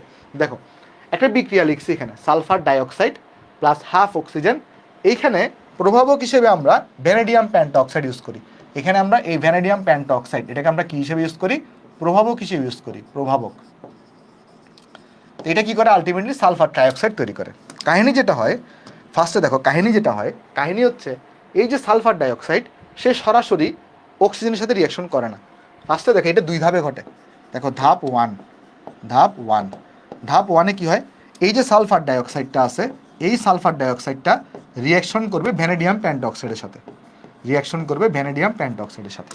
ভ্যানাডিয়াম পেন্টঅক্সাইডের সাথে রিয়াকশন করে কি তৈরি করে? এখানে ভ্যানাডিয়াম পেন্টঅক্সাইডের সাথে রিয়াকশন করে এখানে সে সালফার ট্রাইঅক্সাইড তৈরি করবে, SO3 তৈরি করবে, আর এখানে 2 মোল VO2 তৈরি করবে। কি তৈরি করবে? এখানে 2 মোল VO2 তৈরি করবে। আচ্ছা, ধাপ 2, ধাপ 2 এ গিয়ে কী হবে? ধাপ 2 এ গিয়ে যেটা হবে, এই যে 2 VO2 তৈরি হইল না, এটা দ্বিতীয় বিক্রিয়কের সাথে বিক্রিয়া করবে হাফ অক্সিজেনের সাথে, আর বিক্রিয়া করে এখানে তোমার তৈরি করবে V2O5। ওকে, দেখো কি হলো, আমি তোমাকে একটু করে বুঝাই বলি। দেখো দেখো এই যে মধ্যবর্তী যৌগ গঠনের মাধ্যমে প্রভাবন, মধ্যবর্তী যৌগ গঠন মানে কি? মানে হচ্ছে এখানে একটা, এই যে ধরো ফার্স্টে এই বিক্রিয়ক, এখানে বিক্রিয়ক ছিল, এটা একটা বিক্রিয়ক, এটা একটা বিক্রিয়ক, বাট এরা দুইটা পরস্পর রিয়াকশন করবে না। এখানে কি হয়? যে কোনো একটা বিক্রিয়ক, এইটা অথবা এটা, যে কোনো একটা বিক্রিয়ক আগে প্রভাবকের সাথে বিক্রিয়া করবে। আগে কার সাথে রিয়াকশন করলো? আগে রিয়াকশন করবে প্রভাবকের সাথে। প্রভাবকের সাথে রিয়াকশন করে একটা মধ্যবর্তী যৌগ গঠন করবে, আর সেই মধ্যবর্তী যৌগটা দ্বিতীয় প্রভাবকের সাথে দ্বিতীয় বিক্রিয়কের সাথে বিক্রিয়া করবে, এবং আলটিমেটলি ফাইনাল প্রোডাক্ট, মানে এখানে ফাইনাল প্রোডাক্টটা তৈরি হয়ে গেছে। ওকে, এবার তুমি যদি মূল বিক্রিয়ার এই দুটাকে যোগ করো, এই দুই ধাপকে যদি তুমি কি করো? এখানে যোগ করো, ধরো কথার কথা এখানে যদি যোগ করো, তাহলে দেখো তুমি মূল বিক্রিয়াটা পেয়ে যাবা। এই দুটাকে যোগ করে দেখো, তাহলে কি আসবে? সালফার ডাইঅক্সাইড প্লাস বাম পাশে আছে হাফ অক্সিজেন, বাম পাশে আছে হাফ অক্সিজেন, বাম পাশে আছে হাফ অক্সিজেন। তারপর কি হবে এখানে? তারপর দেখো এখানে অ্যারো চিহ্ন দাও। তারপর দেখো এখানে, দেখো একটা জিনিস, এইখানে আছে VO2, ডান পাশে আছে VO2, এটা বাম পাশের ডান পাশে, তাহলে একে অপর থেকে মাইনাস হয়ে যাবে না? মানে এখানে এখানে কি আছে? এখানে VO2 আছে, এখানেও VO2 আছে, বাট ওই VO2টা ডান পাশে আছে, এই VO2টা বাম পাশে আছে, তো একে অপরের সাথে মাইনাস হয়ে যাবে, এটা দেওয়ার দরকার নেই। তাহলে আলটিমেটলি কি থাকবে? এখানে শুধুমাত্র SO3 থাকবে। আর এখানে V2O5 বাম পাশে, এখানে V2O5 ডান পাশে আছে, সো আলটিমেটলি এখানে এটাকে দেওয়ার দরকার নেই। তো এটাকে জাস্ট তুমি এখানে প্রভাবক হিসেবে দেখাইতে পারো। এটা হচ্ছে সামগ্রিক বিক্রিয়া। এটা কি? এটা হচ্ছে সামগ্রিক বিক্রিয়া। এখানে যদি তুমি ভ্যানাডিয়ামের জারণ মান হিসাব করো, এটা হচ্ছে +5 আসবে এখানে। এটা যদি এখানে ভ্যানাডিয়ামের জারণ মান হিসাব করো, তাহলে এটা +4 আসবে। তো যারা পরিবর্তনশীল জারণ অবস্থা দেখাইতে পারে, এরাই মধ্যবর্তী যৌগ গঠনের মাধ্যমে প্রভাবন ঘটাইতে পারে। মধ্যবর্তী যৌগ গঠনের মাধ্যমে প্রভাবন, দেখো দুইটার মধ্যে ডিফারেন্স বলি। অধিশোষণের মাধ্যমে প্রভাবনে কি হয়? ওইখানে ফাঁকা ডি অরবিটাল থাকার কারণে এর পৃষ্ঠতলে বিক্রিয়কগুলো আসবে, নিজেদের মধ্যে বন্ড ব্রেক করবে, পরে যেহেতু এরা এই একটা পৃষ্ঠতলে আসছে, এদের মধ্যে দেখবে একটা ইন্টারাকশন হবে, একটা এখানে যৌগ গঠন হবে, পরে জিনিসটা এখান থেকে আবার বের হয়ে আসবে। আর মধ্যবর্তী যৌগের ক্ষেত্রে কি হয়? যে একটা বিক্রিয়ক প্রভাবকের সাথে বিক্রিয়া করে একটা মধ্যবর্তী যৌগ গঠন করবে, সেই মধ্যবর্তী যৌগটা তোমার দ্বিতীয় বিক্রিয়কের সাথে বিক্রিয়া করবে, সেইভাবে করে আলটিমেটলি ফাইনাল বিক্রিয়াটা ঘটবে। দুইটার মধ্যে কি পার্থক্য বুঝতে পারছো, বা দুইটা জিনিস কি বুঝতে পারছো? বিও টু এর কি হলো, বিও টু এই যে বিও টুটা দ্বিতীয় বিক্রিয়কের সাথে রিয়াকশন করে আবার পুনরায় প্রভাবকটাকে পেয়ে গেছে। তোমরা একটা নিশ্চয়ই জিনিসটা 9-10-এও হয়তো পড়ছো, প্রভাবক কিন্তু বিক্রিয়ার গতিকে মানে প্রভাবিত করে, কিন্তু নিজে কিন্তু অপরিবর্তিত থাকে। নিজে যেরকম ছিল বিক্রিয়া শেষে কিন্তু একই রকম থাকবে। প্রভাবক কিন্তু নিজে অপরিবর্তিত থাকে, কিন্তু বিক্রিয়ার গতিকে সে হয় ফাস্ট করবে নাহলে স্লো করবে। বলো বুঝছো কিনা, একটু করে আমাকে জানাও বুঝতে পারছো কিনা। তাহলে আমাদের কিন্তু এই যে তিনটা জিনিস আলোচনা করা শেষ। কোনটা কোনটা আলোচনা করা শেষ? এই যে এটা শেষ, প্রভাবকটাও শেষ। দেখো এই প্রভাবকটা আমরা কিন্তু আলোচনা করে ফেললাম, আমাদের এখন এই দুইটা জিনিস বাকি আছে, একটা জটিল আয়ন গঠন, একটা রঙিন যৌগ গঠন। আর একটা জিনিস এটা একটু করে তোমরা নিজেরা পড়ে নিবা, যে অবস্থান্তর মৌলগুলা কেন ভালো প্রভাবক, কারণ এখানে ফাঁকা ডি অরবিটাল থাকবে, একাধিক জারণ অবস্থা দেখাইতে পারে, কেমন, এগুলো একটু নিজেরা পড়ে নিলে পারবা। আচ্ছা, এটা একটু তুলে ফেলো, তুলে হইলে আমাকে বলো। আর কোনো কোথাও যদি না বুঝো তাহলে আমাকে একটু বলতে পারো। এখন আমাদের ইম্পর্টেন্ট টপিক জটিল যৌগ শুরু হবে।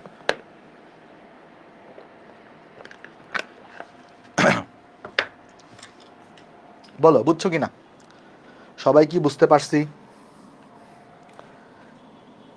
ফারদিন কোথায় বুঝো নাই? আবু সাইদ খান কোনটা বুঝো নাই আমাকে বলো। আবু সাইদ খান আর ফারদিন কোনটা বুঝো নাই আমাকে বলো, আমি সেটা আবার বুঝাই দিচ্ছি। কোনটা বুঝো নাই বলো, আমি বুঝাই দিচ্ছি। বিক্রিয়াটা আরেকবার, এই যে বিক্রিয়া বোঝাচ্ছি, দেখো দেখো এই যে সালফার ডাইঅক্সাইড, এটাকে আমি বলতে পারি বিক্রিয়ক 1, এটাকে আমি বলতে পারি কি, এটাকে আমি বলতে পারি বিক্রিয়ক 1। আর এই যে হাফ অক্সিজেন, এটাকে আমি বলতে পারি বিক্রিয়ক 2, এটাকে আমি বলতে পারি বিক্রিয়ক 2। দেখো মধ্যবর্তী ক্ষেত্রে কি হয়, মধ্যবর্তী যৌগ গঠনের ক্ষেত্রে বিক্রিয়ক 1 বা যে কোনো একটা বিক্রিয়ক সেটা আগে প্রভাবকের সাথে বিক্রিয়া করবে। কার সাথে বিক্রিয়া করলো? প্রভাবকের সাথে বিক্রিয়া করলো। প্রভাবকের সাথে বিক্রিয়া করে সেখানে একটা আগে মধ্যবর্তী যৌগ গঠন করবে, মধ্যবর্তী যৌগ গঠন করবে। দেখো কি হয় বিক্রিয়াতে, সালফার ডাইঅক্সাইড এখান থেকে একটা অক্সিজেন নিয়ে সালফার ট্রাইঅক্সাইড গঠন করে, আর এখানে 2BO2 তৈরি হবে, তাই না? এরপরে এই মধ্যবর্তী যৌগটা, এই যে মধ্যবর্তী যৌগটা আছে, মধ্যবর্তী যৌগ যেটা আছে এইটা ওই দ্বিতীয় বিক্রিয়কের সাথে বিক্রিয়া করে ওই প্রভাবকটাকে পুনরায় আবার ব্যাক দেয়। মানে কারণ আমরা সবাই জানি প্রভাবক কিন্তু বিক্রিয়া শেষে অপরিবর্তিত থাকে, কিন্তু বিক্রিয়ার গতিকে সে ত্বরান্বিত করে। প্রভাবক নিয়ে আমরা ডিটেলসে পড়বো চ্যাপ্টার 4-এ গিয়ে, এই চ্যাপ্টারে এতটুকু পড়লেই চলবে। এরপরে আমরা সামারি যোগ করলাম, যোগ করে তুমি মূল বিক্রিয়া পেয়ে যাবা। হ্যাঁ, কাটাকাটি কীভাবে হইলো দেখো, কাটাকাটি দেখো, এই যে বলো দুইটা জিনিস যদি একই পাশে থাকে তাহলে যোগ হয়। খেয়াল করে দেখো, এখানে B2O5টা ডান পাশে আছে, বাম পাশে আছে, আর এই জায়গায় B2O5টা ডান পাশে আছে, তাহলে এটাকে কোনো পাশে লেখার দরকার নেই, কারণ এটা কাটাকাটি হয়ে যাবে। আবার BO2টা বাম পাশে আছে, আবার ওইটা দেখো ডান পাশে আছে, তাহলে আলটিমেটলি ওইটার এটা কাটাকাটি হবে। তাহলে কি থাকবে, সালফার ডাইঅক্সাইড বাম পাশে আছে, বাম পাশে লিখলাম। হাফ অক্সিজেন বাম পাশে আছে, হাফ অক্সিজেনকে বাম পাশে লিখলাম। আর সালফার ট্রাইঅক্সাইড ডান পাশে আছে, এটাকে ডান পাশে লিখলাম। আর তুমি চাইলে এটাকে লিখতেও পারো, নাও লিখতে পারো, এটা প্রভাবক হিসেবে যে ইউজ করছে এটা দেখাই দিলাম। এটাকে লেখাটা ম্যান্ডেটরি না, এই জিনিসটা লেখাটা ম্যান্ডেটরি না, তুমি না লিখলেও কোনো সমস্যা নেই, তুমি যদি নাও লিখো কোনো সমস্যা নেই, বুঝতে পারছো? তুমি যদি নাও লিখো কোনো সমস্যা নাই। ঠিক আছে, ঠিক আছে, তাহলে চলো আমরা এবার নেক্সটে যাই। নেক্সটে আমরা এখন আলোচনা করবো আমাদের জটিল যৌগ নিয়ে। আচ্ছা, আমাকে একটা জিনিস বলো, তোমরা কি সন্নিবেশ সমযোজী বন্ধন তোমরা মনে আছে তোমাদের? দুই ধরনের বন্ধন ছিল, দেখো দুই ধরনের বন্ধন ছিল, একটা ছিল সমযোজী বন্ধন। সমযোজী বন্ধনে কি হইতো, দুইটা পরমাণুই ওই বন্ধনে ইলেকট্রন কন্ট্রিবিউশন করতো, এ একটা দিত, ও একটা দিত। আর সন্নিবেশে কি হইতো বলো তো? সন্নিবেশ দেখো তোমার মনে আছে কিনা, দেখো সমযোজিতে কি হইতো, সমযোজিতে, সমযোজিতে ধরো তোমার এ আছে একটা, এখানে এখানে ধরো একটা বি আছে, এখানে একটা বন্ধন আছে, বন্ধনে দুইটা ইলেকট্রন থাকে, একটা ইলেকট্রন ধরো এ থেকে আসছে, একটা ইলেকট্রন ধরো বি থেকে আসছে। আর সন্নিবেশে কি হয়, সন্নিবেশে ধরো এখানে এ আছে একটা, আর এখানে ধরো বি আছে একটা, এখানে ধরো এরকম একটা ডিরেকশন দেওয়া আছে। তো ডিরেকশন দেওয়া মানে কি বলো তো, এখানে এদিকে ধরো ডিরেকশন দেওয়া আছে, তাহলে দুইটা ইলেকট্রন এখানে আছে। বলো তো এই দুইটা ইলেকট্রনকে কন্ট্রিবিউট করছে কে, এ নাকি বি? এই দুইটা ইলেকট্রনকে কন্ট্রিবিউশন করছে কে, এ হচ্ছে কন্ট্রিবিউশন করছে। তো একে আমরা তখন কি বলতাম, লিগ্যান্ড বা দাতা পরমাণু বলতাম, বা দাতা পরমাণু বলতাম, মনে আছে কিনা দেখো, বা দাতা পরমাণু বলতাম। আর যে কোনো কন্ট্রিবিউশন করে নাই একে বলতাম আমরা গ্রহিতা পরমাণু। দেখো তোমাদের নিশ্চয়ই মনে আছে। দেখো দুইটার মধ্যে ডিফারেন্সটা বোঝাই, এখানে দেখো এই বন্ধনীয় দুইটা ইলেকট্রন, তাহলে একটা ইলেকট্রন এ থেকে আসছে, একটা ইলেকট্রন বি থেকে আসছে। আচ্ছা, আসার পরে যখনই বন্ধন গঠন হবে বা ইলেকট্রন শেয়ারিং হবে, এ বলবে যে দুইটা ইলেকট্রন আমার, বিও কি বলবে দুইটা ইলেকট্রন আমার। একইভাবে সন্নিবেশে কি হয় দেখো, এখানে এ আর এখানে ধরো বি, দুইটা ইলেকট্রনই এ কন্ট্রিবিউশন করছে, বাট যখনই শেয়ারিং হয়ে যাবে বা যখনই বন্ধন হয়ে যাবে তখন এই দুইটা ইলেকট্রনকে এও বলবে দুইটা ইলেকট্রন আমার, আবার বিও কি বলবে দুইটা ইলেকট্রন আমার। মানে ব্যাপারটা কীরকম, ধরো একটা 100 টাকার জিনিস বা 100 টাকার একটা সাবস্ক্রিপশন, একটাতে তুমি 50 টাকা দিছো, তোমার বন্ধু 50 টাকা দিছে, তারপরে তুমি অ্যাকাউন্টটা শেয়ার করছো, তখন দুজনেই নিজের বলে দাবি করবে অ্যাকাউন্টটা। আর আরেকটা ক্ষেত্রে 100 টাকা একজনই দিছে, একজন কেনার পরে আরেকজন বন্ধু কোনো টাকা দেয় নাই, বাট তার সাথে সে অ্যাকাউন্টটা শেয়ার করছে। ব্যাপারটা হচ্ছে এরকম, বুঝতে পারছো নাকি বুঝো নাই? এই দুটার মধ্যে কি পার্থক্য বুঝতে পারছি আমরা? এই দুটার মধ্যে কি কি পার্থক্য আমরা বুঝতে পারছি? হ্যাঁ, আশা করি বুঝতে পারছি। এইবার আসো জটিল যৌগ। এবার আসো জটিল যৌগ। এবার আসো জটিল যৌগ। জটিল যৌগ জিনিসটা কি? জটিল যৌগ জিনিসটা কি? চলো আগে একটা একটা করে এক্সপ্লেন করি তোমাকে। ফার্স্ট অফ অল, জটিল যৌগে কয়েকটা অংশ থাকে। দেখো জটিল যৌগে আগে জটিল আয়ন নিয়ে আলোচনা করি, বা জটিল আয়ন এটা নিয়ে আলোচনা করি আসো আগে, কেমন? আচ্ছা জটিল যৌগই নিয়ে আলোচনা করো, কোনো সমস্যা নেই। জটিল যৌগ, দেখো জটিল যৌগে কি থাকবে দেখো, এখানে একটা ধাতব মৌল থাকবে। এখানে এটা কি থাকবে বলো তো? ধাতব মৌল থাকবে। আর এখানে লিগান্ড থাকবে। এখানে কি থাকবে? লিগান্ড থাকবে। তাহলে জটিল যৌগে কি থাকে? জটিল যৌগে ধাতব মৌল থাকে, আর একই সাথে এখানে কি থাকে বলো তো? লিগান্ড থাকে। তাহলে এটা একটু করে মনে রাখতে হবে, জটিল যৌগে কি থাকবে? ধাতব মৌল থাকবে, আর এখানে লিগান্ড থাকবে। একটা চলো আমি এখানে তোমাকে এক্সাম্পল দিই, জটিল যৌগ দেখতে কিরকম হয়। জটিল যৌগ দেখতে কিরকম হয় চলো একটা এক্সাম্পল দিই। ধরো এইখানে আমি লিখলাম যে আমার কাছে আছে কপার, তারপরে আছে NH3, তারপর আছে এখানে 4, তারপর আছে এখানে তোমার SO4। দেখো এটা লিখলাম, এটা একটা জটিল যৌগ। কিভাবে জটিল যৌগ বুঝতে পারছি? দেখো জটিল যৌগ চিনার একটা সহজ উপায় আছে। প্রথম চোরাই বুদ্ধি হচ্ছে থার্ড ব্র্যাকেট থাকলেই এটা জটিল যৌগ হবে। একটা চোরাই বুদ্ধি কি আছে? থার্ড ব্র্যাকেট থাকলেই এটা কি হবে? জটিল যৌগ হবে। তবে সব জটিল যৌগে থার্ড ব্র্যাকেট থাকে না, সেগুলো আমরা আস্তে আস্তে আলোচনা করব। বাট মেজরিটি যৌগে 99% যৌগে তুমি যখনই থার্ড ব্র্যাকেট দেখবা বুঝে নিবা সেটা জটিল যৌগ। বুঝতে পারছো? তাহলে দেখো তো এখানে বলতে পারবা এখানে ধাতব অংশ কোনটা আছে? এখানে কোনটা ধাতু? লিগ্যান্ড কি? লিগ্যান্ড হচ্ছে সন্নিবেশ সমযোজী বন্ধনে যেটা ইলেকট্রন কন্ট্রিবিউশন করে, যে ইলেকট্রন কন্ট্রিবিউশন করে তাকে আমরা লিগ্যান্ড বলি। বলো তো এখানে ধাতব মৌল কোনটা? এই যে দেখো এখানে কপার যেটা আছে, এই যে কপার, এই কপার হচ্ছে ধাতব মৌল। এই কপার হচ্ছে ধাতব মৌল, ধাতব মৌল। আর এই যে থার্ড ব্র্যাকেটের ভিতর, মনোযোগ দিয়ে লক্ষ্য করো, থার্ড ব্র্যাকেটের ভিতর যেই ধাতব মৌলটা থাকবে তাকে বলে কেন্দ্রীয় মৌল।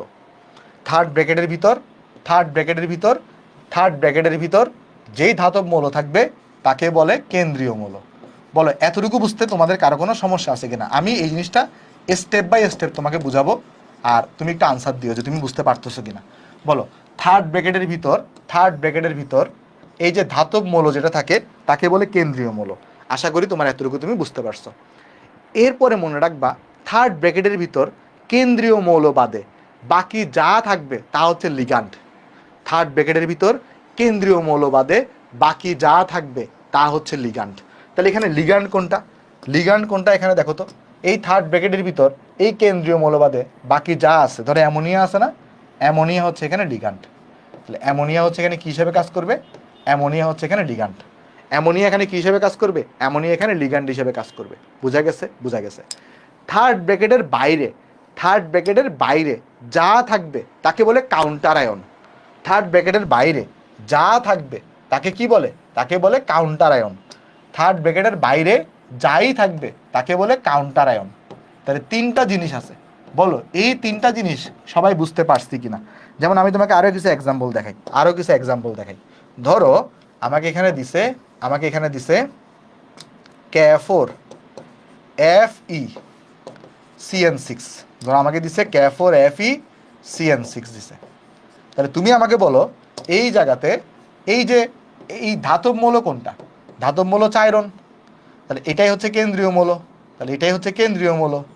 তাহলে তুমি আমাকে বলো তো লিগ্যান্ড এখানে কোনটা?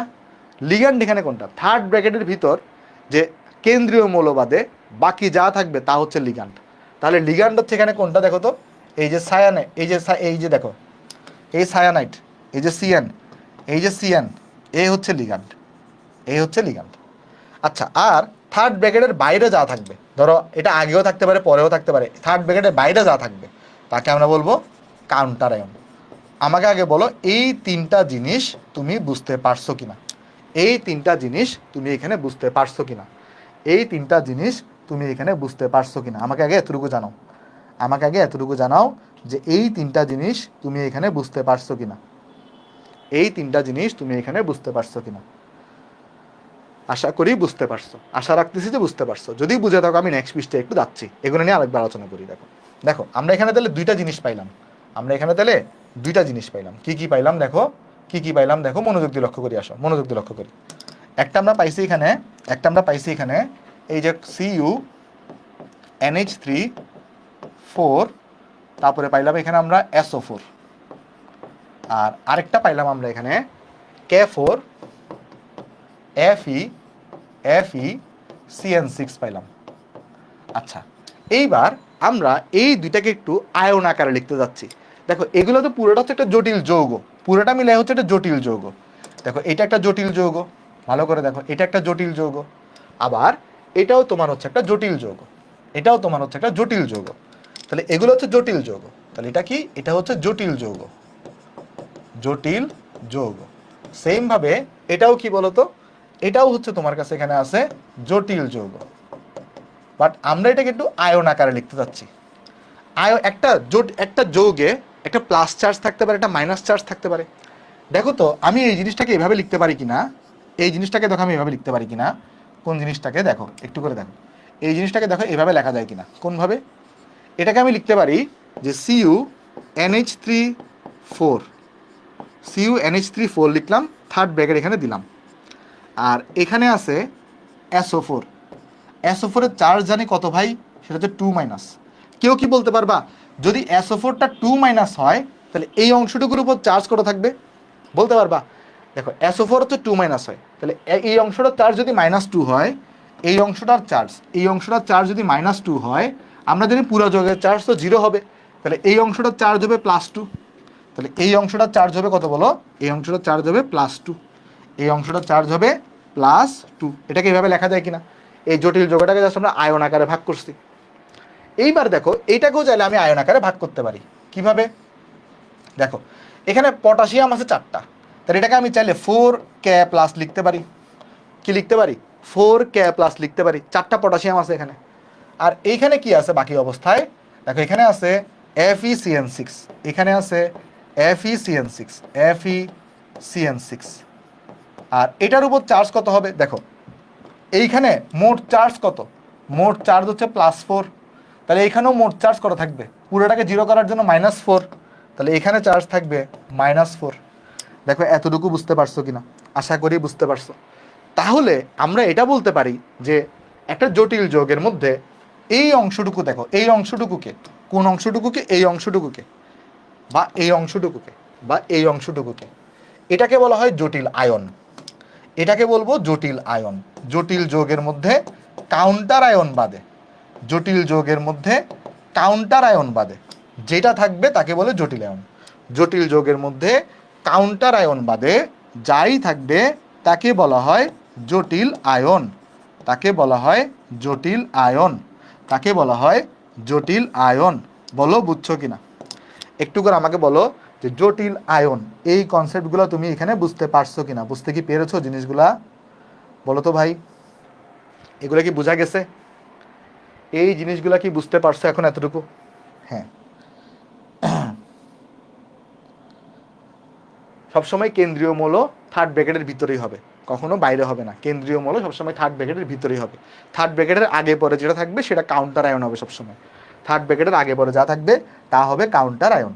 আশা করি তুমি এতটুকু এখানে বুঝতে পারছো। আর লিগ্যান্ডের ব্যাপারে একটা কথা বলছি আমি তোমাকে, এই লিগ্যান্ডের ব্যাপারে কি বললাম, লিগ্যান্ডের ব্যাপারে বললাম থার্ড ব্র্যাকেটের ভিতর, এটা লিখে দিই এখানে, আসো এই পয়েন্টটা এখানে লিখে দিই, এই পয়েন্টটাও চলো এখানে লিখে দিই, সেটা হচ্ছে থার্ড ব্র্যাকেটের ভিতর, আমরা বলবো এখানে থার্ড ব্র্যাকেটের ভিতর, থার্ড ব্র্যাকেটের ভিতর কেন্দ্রীয় মৌল বাদে, কেন্দ্রীয় মৌল বাদে যা থাকবে, যা থাকবে তা হবে লিগ্যান্ড।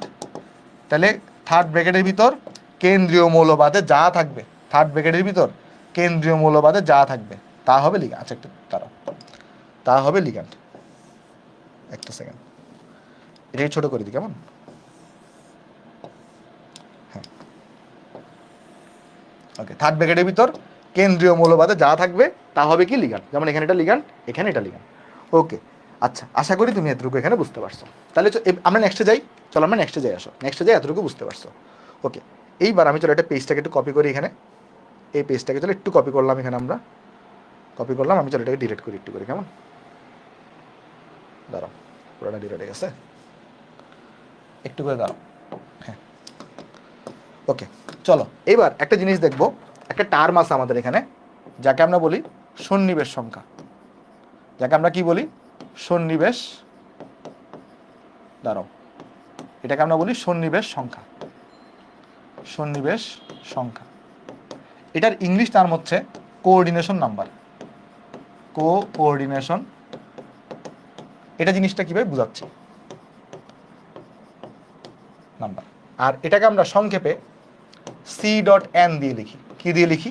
C.N দিয়ে লিখি। তাহলে একটু মনোযোগ দাও, একটু মনোযোগ দাও। সেটা কি? সেটা হচ্ছে সন্নিবেশ সংখ্যা, বা যেটাকে আমরা বলি কোঅর্ডিনেশন নাম্বার, যেটাকে আমরা সংক্ষেপে C.N দিয়ে লিখি। তাহলে আমরা কোঅর্ডিনেশন নাম্বার এত বড় কিন্তু লিখবো না, কখন আমরা CN লিখবো। CN এর সূত্র হচ্ছে কি জানো? CN এর সূত্র হচ্ছে number of ligand, number of ligand into density. এটা একটু আগে লিখে ফেলো সূত্রটা। তাহলে সূত্র কি? CN এর সূত্র কি বলো তো, আগে লিখে ফেলো, আমি বুঝাচ্ছি সবগুলা। এই যে CN এর সূত্র হচ্ছে নাম্বার অফ লিগ্যান্ড গুণন ডেন্সিটি, মানে নাম্বার অফ লিগ্যান্ড মানে কি লিগ্যান্ডের সংখ্যা গুণন ডেন্সিটি। ডেন্সিটি কি জিনিস বুঝাচ্ছি, টেনশন নেওয়ার কোনো কারণ নাই। মনে রাখবা আমাদের বইতে, আমাদের যে বইগুলো আছে, আমাদের যে বইগুলো আছে, এই বইগুলোতে যে লিগ্যান্ডগুলো দেওয়া, সেই লিগ্যান্ডগুলার, যে বইয়ে যে লিগ্যান্ডগুলো আছে, যে লিগ্যান্ডগুলো দেওয়া, সেই লিগ্যান্ডগুলার ডেন্সিটির মান 1 করে হয়। সহজের জন্য আমাদের বইতে যে লিগ্যান্ডগুলো দেওয়া আছে, মানে আমাদের সিলেবাসে যে লিগ্যান্ডগুলো আছে, আমাদের সিলেবাসে যে লিগ্যান্ডগুলো আছে, তাদের 99.9% লিগ্যান্ডের ডেন্সিটি কত? 1 করে হয়। কোন কোন লিগ্যান্ডের ডেন্সিটি 2, 3 সেটা আমি দেখাবো, আর ডেন্সিটি কি জিনিস সেটাও এক্সপ্লেন করবো, টেনশন নিও না। তাহলে তুমি বলো, আমাদের বই অনুযায়ী, আমাদের বইতে যেহেতু বেশিরভাগ লিগ্যান্ডের ডেন্সিটি 1, তাহলে এটাকে যদি তুমি 1 বসাও, যদি এটার ভ্যালু তুমি 1 বসাও, তাহলে কোঅর্ডিনেশন নাম্বারের সূত্র কি আসতেছে বলো তো? কোঅর্ডিনেশনের নাম্বারের সূত্র আসতেছে শুধুমাত্র নাম্বার অফ লিগ্যান্ড না, বলো শুধুমাত্র কি আসতেছে? নাম্বার অফ লিগ্যান্ড আসতেছে। কারণ এটাকে যদি 1 দিয়ে গুণ করো তাহলে তো 1ই এটাই আসবে শুধুমাত্র। মানে কোঅর্ডিনেশন নাম্বারের মেইন সূত্র হচ্ছে এটা। দেখো ভালো করে মনোযোগ দাও, কোঅর্ডিনেশন নাম্বারের মেইন সূত্র হচ্ছে এটা, মেইন সূত্র হচ্ছে এটা। বাট আমাদের বইতে যেই লিগ্যান্ডগুলো আছে, সেই লিগ্যান্ডগুলার ডেন্সিটি জিনিসটাকে এক্সপ্লেন করতেছি, বাট ডেন্সিটির মান কত হয়? 1 করে হয়। তো এটাকে যদি 1 বসায় দাও, তাহলে কোঅর্ডিনেশন নাম্বার মানে কত পাবো বলো তো? নাম্বার অফ লিগ্যান্ড আসবে। এটা কি বোঝা গেছে সবাই? বলো তো একটু করে। ডেন্সিটি কি, এটা তোমাকে এখন আমি পড়াইনি, বাট এতটুকু তুমি বুঝতে পারছো কিনা একটু করে বলো তো। হ্যাঁ, যে আয়ন জটিল আয়নের সাথে যুক্ত। হ্যাঁ, ওকে ওকে ওকে, ভেরি গুড। এটা কি বুঝতে পারছো? আমাদের বইগুলোতে যে লিগ্যান্ডগুলো আছে তাদের ডেন্সিটি 1 করে। ডেন্সিটি 1 বলতে কি বোঝায় সবই বুঝাবো, বাট 1 করে হয়। তাহলে এটা যদি 1 বসায় দাও, তাহলে আলটিমেটলি কোঅর্ডিনেশন নাম্বার ইকুয়াল থাকবে নাম্বার অফ লিগ্যান্ড, মানে যতটা লিগ্যান্ড থাকবে ততটাই কোঅর্ডিনেশন নাম্বার হবে। তাহলে তুমি আমাকে একটু করে বলো, এই যে এই যৌগটাতে, কোন যৌগটাতে, এইখানে লিগ্যান্ড কয়টা আছে বলো তো? এই যৌগটাতে লিগ্যান্ড কয়টা আছে? দেখো লিগ্যান্ড কোনটা হয়, এখানে লিগ্যান্ড কোনটা? দেখো এখানে দেখে আসো, এখানে দেখে তাহলে বুঝতে পারবা। দেখো ভালো করে লক্ষ্য করো, এখানে লিগ্যান্ড হচ্ছে এইটা। তো লিগ্যান্ড এখানে আছে কয়টা বলো তো? 4টা আছে। তাহলে এই যৌগে, এই যে এই পুরা জটিল যৌগ, এই যৌগটাতে বলো তো কোঅর্ডিনেশন নাম্বার কত হবে? তুমি বলবা কোঅর্ডিনেশন নাম্বার হবে 4। তুমি বলবা কোঅর্ডিনেশন নাম্বার হবে 4। আচ্ছা এবার দেখো এই যৌগটাতে, দেখো তুমি লক্ষ্য করে, এই লিগ্যান্ড কয়টা আছে? 6টা আছে। দেখো লিগ্যান্ড আছে এখানে কয়টা? 6টা। তাহলে এইটার কোঅর্ডিনেশন নাম্বার কত হবে বলো? এইটার কোঅর্ডিনেশন নাম্বার ইকুয়াল টু হবে 6। তাহলে এই দুইটা জিনিস বুঝতে পারছো কিনা দেখো, এই দুইটা জিনিস বুঝতে পারছো কিনা দেখো। যেমন দেখো এখানে হচ্ছে 4, তাহলে এখানে এই যৌগটার কোঅর্ডিনেশন নাম্বার হচ্ছে 4। কোনো একটা জটিল যৌগের সন্নিবেশ সংখ্যাটা অনেক ইম্পর্টেন্ট, অনেক বলতে অনেক ইম্পর্টেন্ট। কেন আমি তোমাকে দেখাবো। আবার এই যৌগের কোঅর্ডিনেশন নাম্বার বা সন্নিবেশ সংখ্যা কত? 6 হবে। কারণ এখানে দেখো এখানে আছে 6, এখানে 6 আছে। হোপফুলি কোঅর্ডিনেশন নাম্বারটা তুমি আপাতত কিছুটা আইডিয়া পাইছো, এটা নিয়ে বিস্তারিত আইডিয়া তোমাকে আমি এখানে এই চ্যাপ্টারে দিব। যাই হোক, তো চলো আমরা নেক্সটে যাই। নেক্সটে চলো একটা যৌগ দেখার চেষ্টা করি। যেমন একটা যৌগ আমরা দেখলাম এখানে, একটা যৌগ, চলো আমি তোমাকে এখানে দেখাই। ধরো কথার কথা আমি এটাকে একটু নিচে নামাই দিই, একটু করে আসো, তাহলে আমাদের একটু সুবিধা হবে। এটাকে চলো আমি এখানে এখানে নিয়ে আসি। ওকে, ঠিক আছে। এবার চলো একটা যৌগ তোমাকে দেখাই, আসো একটা যৌগ তোমাকে দেখাই। ধরো আমরা এই যৌগটা একটা চিত্র আঁকতে চাচ্ছি। কোন যৌগের? K4, আচ্ছা এখানে আগে শুধুমাত্র FeCN6 4 এই জটিল আয়নটার আমরা একটু চিত্র আঁকতে যাচ্ছি। 4 বা -4 যেটাই বলো, এটা একটু চিত্র আঁকতে যাচ্ছি। বলো তো এটার কেন্দ্রীয় মৌল কোনটা হবে?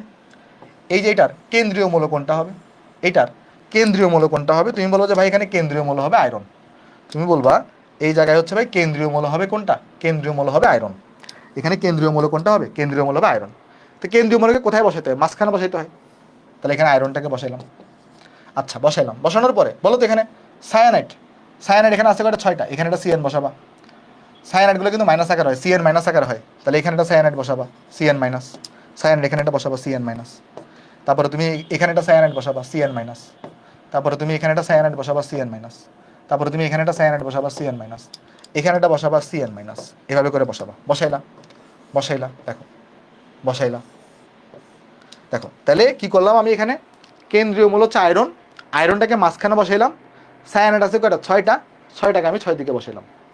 তাহলে দেখো এই যে লিগান্ডগুলা, বলো তো লিগান্ড কোন ধরনের বন্ধন গঠন করে? সমযোজী নাকি সন্নিবেশ? লিগান্ড কোন ধরনের বন্ধন গঠন করে? লিগান্ড কিন্তু সবসময় সন্নিবেশ বন্ধন গঠন করে। তাহলে এ কি করবে? এই লিগান্ডগুলা প্রত্যেকটা লিগান্ড কি করবে? এই কেন্দ্রীয় মৌলের সাথে সন্নিবেশ বন্ধন গঠন করবে। প্রত্যেকটা লিগান্ড কেন্দ্রীয় মৌলের সাথে সন্নিবেশ বন্ধন গঠন করবে। এটাই হচ্ছে এই যৌগের স্ট্রাকচার। প্রত্যেকটা লিগান্ড কেন্দ্রীয় মৌলের সাথে সন্নিবেশ বন্ধন গঠন করবে। আর এইটাকে তুমি তখন একটা থার্ড ব্র্যাকেট দিয়ে দিবা। এটাকে দেখো এখানে তুমি এখন একটা থার্ড ব্র্যাকেট দিয়ে দিবা। আর এই জায়গায় তুমি এখানে 4 দিয়ে দিবা। শেষ। এটাই হচ্ছে এই যৌগের স্ট্রাকচার। আয়রনটাকে কেন্দ্রীয় মৌল বসাইলাম, 6টা সায়ানাইড ছিল, 6টা সায়ানাইডকে 6 জায়গায় বসাইলাম। সব যেহেতু এরা লিগান্ড, তাহলে এরা সন্নিবেশ বন্ধন গঠন করবে। তাহলে এখানে বলো সন্নিবেশ সংখ্যার ডেফিনেশনটা কী হবে? সন্নিবেশ সংখ্যার ডেফিনেশন হচ্ছে যে লিগান্ড কেন্দ্রীয় মৌলের সাথে কোন একটা কেন্দ্রীয় মৌলের চারপাশে তোমার লিগান্ডগুলা যতটা সন্নিবেশ বন্ধন গঠন করতে পারে। দেখো এখানে সন্নিবেশ বন্ধন কয়টা হয়েছে? 6টা হয়েছে না? তাহলে তাকেই বলবো সন্নিবেশ সংখ্যা। তাহলে সন্নিবেশ সংখ্যার ডেফিনেশন কী হবে? দেখো সন্নিবেশ সংখ্যার ডেফিনেশন কী হবে? সন্নিবেশ সংখ্যার ডেফিনেশন আমরা দিব। ওকে, বুঝতে পারছো? ঠিক আছে, ভেরি গুড। তাহলে সন্নিবেশ সংখ্যার ডেফিনেশন আমরা বলতে পারি এরকম যে কোনো কেন্দ্রীয় মৌলের চারপাশে, এই যে কেন্দ্রীয় মৌলের চারপাশে যতটা সন্নিবেশ বন্ধন গঠিত হয় তাকে আমরা বলে থাকি তোমার ওই জটিল যৌগের সন্নিবেশ সংখ্যা। এটা বইতে দেওয়া আছে, আমি আর লিখে দিচ্ছি না ডেফিনেশনটা। তুমি বই থেকে একবার দেখে নিও ডেফিনেশনটা, বইয়ের ভাষায় লিখে ফেলিও। কেমন? একটু জায়গা খালি রাখিও, বইয়ের ভাষায় তুমি ডেফিনেশনটা লিখে ফেলিও। আমাকে আগে বলো এতটুকু তুমি বুঝতে পারছো কিনা? এতটুকু যা যা ডেন্টিসিটি তোমাকে এখন আমি পড়াই নাই, বাট এতটুকু যে তোমাকে পড়াইলাম সেটা তুমি বুঝতে পারছো কিনা? এতটুকু তুমি বুঝতে পারছো কিনা আমাকে একটু করে বলো, এতটুকু তুমি বুঝতে পারছো কিনা? হ্যাঁ, আয়রন এখানে আয়ন আকারে আছে, বাট আয়রনের আয়নটা দেখাইতে হয় না, এখানে আয়রনটা জারণ মানটা দেখাইতে হয় না। ওকে, এতটুকু তুমি কি বুঝতে পারছো? এতটুকু কি তুমি বুঝতে পারছো? Very good. এইবার আসো আমরা এবার একটু আলোচনা করি যে ভাই ডেন্টিসিটি জিনিসটা কি। দেখো আমরা এখন আলোচনা করবো লিগান্ডের প্রকারভেদ। একটু করে এক নজরে এটা 30 সেকেন্ডে তুলে ফেলো তো, এই জিনিসটা তুলে ফেলো, লিগান্ডের প্রকারভেদ। আমি এরপর আলোচনা করতেছি ডেন্টিসিটি জিনিসটা কি।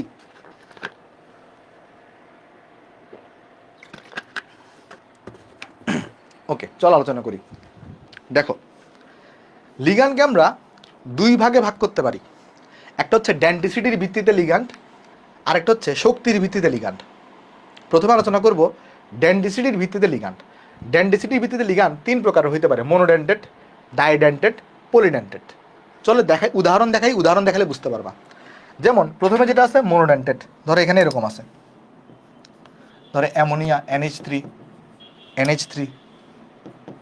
এখানে ধরো লন পেয়ার আছে, কেমন? তারপর ধরো তোমার কাছে আছে এখানে CN-, ওকে। তারপর ধরো তোমার কাছে আছে এখানে H2O, তারপর ধরো তোমার কাছে আছে এখানে, তারপর ধরো তোমার কাছে আছে এখানে X-। আচ্ছা, এরা হচ্ছে মোনোডেন্টেড। মোনোডেন্টেড মানে কি, কোনো একটা পার্টিকুলার লিগান্ড যদি এট এ টাইমে মাত্র একটা সন্নিবেশ বন্ধন গঠন করতে পারে তাকে বলে মোনোডেন্টেড লিগান্ড।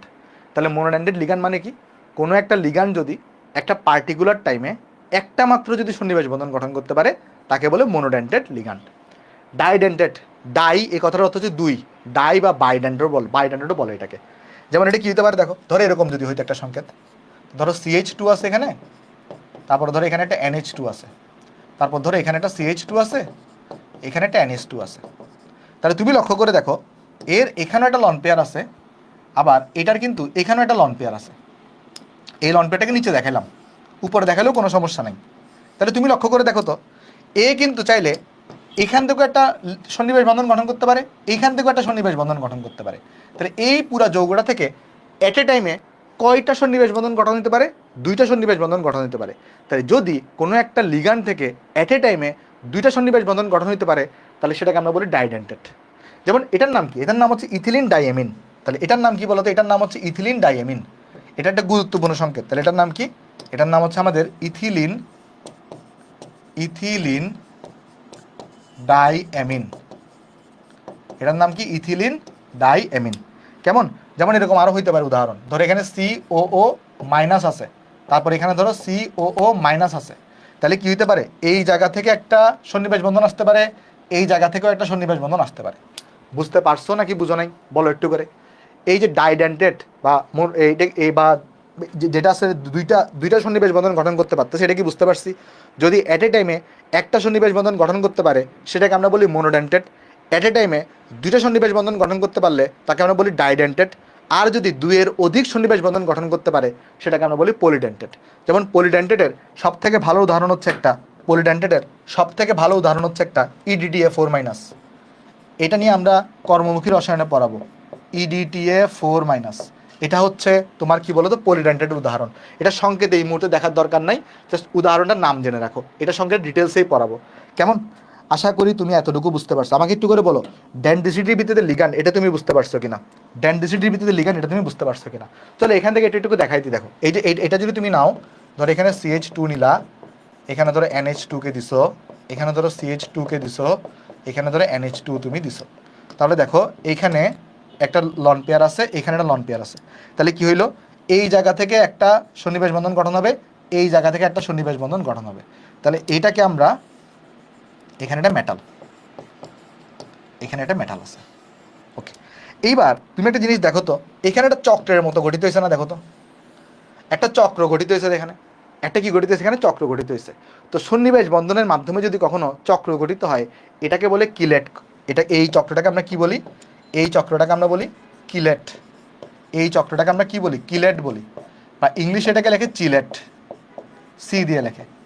বাংলায় লেখার সময় আমরা কিলেট দিয়ে লিখি, আর ইংলিশে লেখার সময় লেখে চিলেট। যদি কি হয়, এই যে সন্নিবেশ বন্ধনের মাধ্যমে যদি এরকম চক্র গঠিত হয় তাহলে এটাকে বলে কিলেট, বা ইংলিশে লেখে এটাকে চিলেট।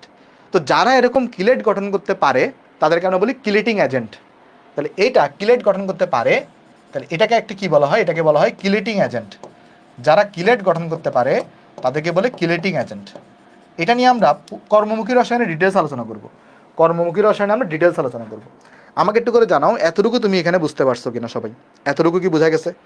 হ্যাঁ, এটাকে বলে অক্সালেট আয়ন, CO মাইনাস এটাকে বলে অক্সালেট আয়ন, এটাকে বলে অক্সালেট আয়ন, এটাকে বলে অক্সালেট, এটাকে বলে অক্সালেট আয়ন, অক্সালেট আয়ন বলে এটাকে, অক্সালেট আয়ন বলে। ঠিক আছে, আশা করি তুমি এতটুকু বুঝতে পারছো। হ্যাঁ, এটাকে বলে অক্সালেট আয়ন। ঠিক আছে, ওকে, ভেরি গুড। এইবার আমরা এটা দেখে ফেললাম, যদিও এটা আমাদের জন্য ইম্পর্টেন্ট ছিল না। আমাদের জন্য ইম্পর্টেন্ট কোনটা জানো, আমাদের জন্য ইম্পর্টেন্ট হচ্ছে এটা, যে শক্তির ভিত্তিতে লিগ্যান্ড। এটা একটু লিখে ফেলো তো, শক্তির ভিত্তিতে লিগ্যান্ড কয় প্রকার, দুই প্রকারের। একটা হচ্ছে স্ট্রং লিগ্যান্ড, বা এটাকে আমরা স্ট্রং ফিল্ড লিগ্যান্ডও বলি। একটা আছে উইক লিগ্যান্ড, এটাকে আমরা উইক ফিল্ড লিগ্যান্ডও বলি। কেন এটাকে স্ট্রং বলা হচ্ছে আর কেন এটাকে উইক বলা হচ্ছে, এই জিনিসটা তুমি বুঝতে পারবা যখন আমরা জটিল রঙিন যৌগ গঠন করব।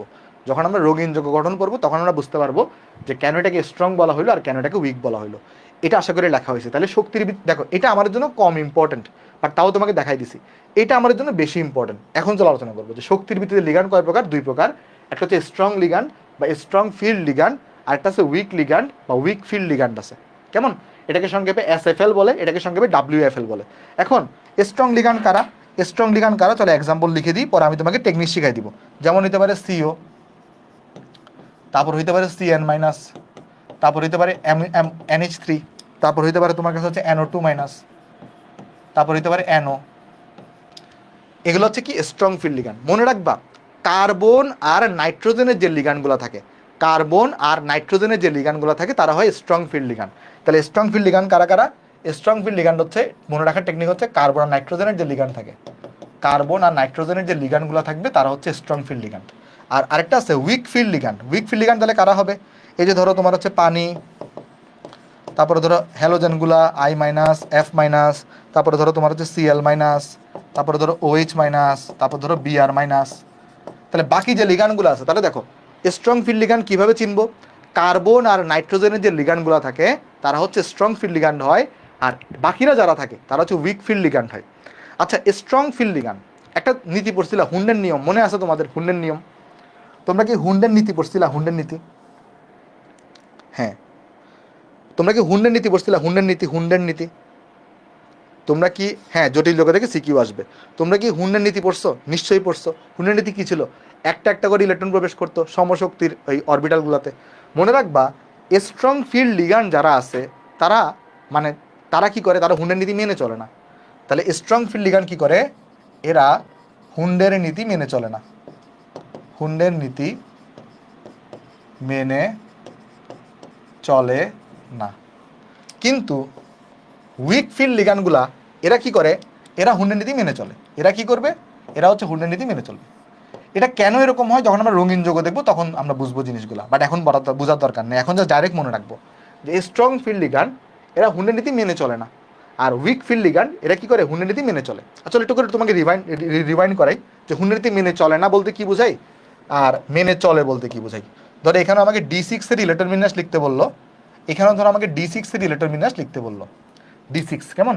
মেনে চলা বলতে কি বোঝায় আর মেনে না চলা বলতে কি বোঝায়, চলো এক্সপ্লেন করি। মেনে চলা বলতে কি বোঝায় আর মেনে না চলা বলতে কি বোঝায়। প্রথমে চলো আগে দেখি হুন্ডের নীতি মেনে চলে এই কথাটার অর্থ কি? কয়টা করে ইলেকট্রন প্রবেশ করবে? একটা করে ইলেকট্রন প্রবেশ করবে। তাহলে এখানে D6 আছে, তাহলে এখানে একটা করে ইলেকট্রন প্রবেশ করবে, একটা করে প্রবেশ করবে। আর এরপরে গিয়ে কি হবে? 6 নাম্বার ইলেকট্রনটা এখানে প্রবেশ করবে। এটা হচ্ছে কি, যদি কি হয়, যদি হুন্ডের নীতি মেনে চলে, যদি হুন্ডের নীতি মেনে চলে তাহলে হচ্ছে এরকম।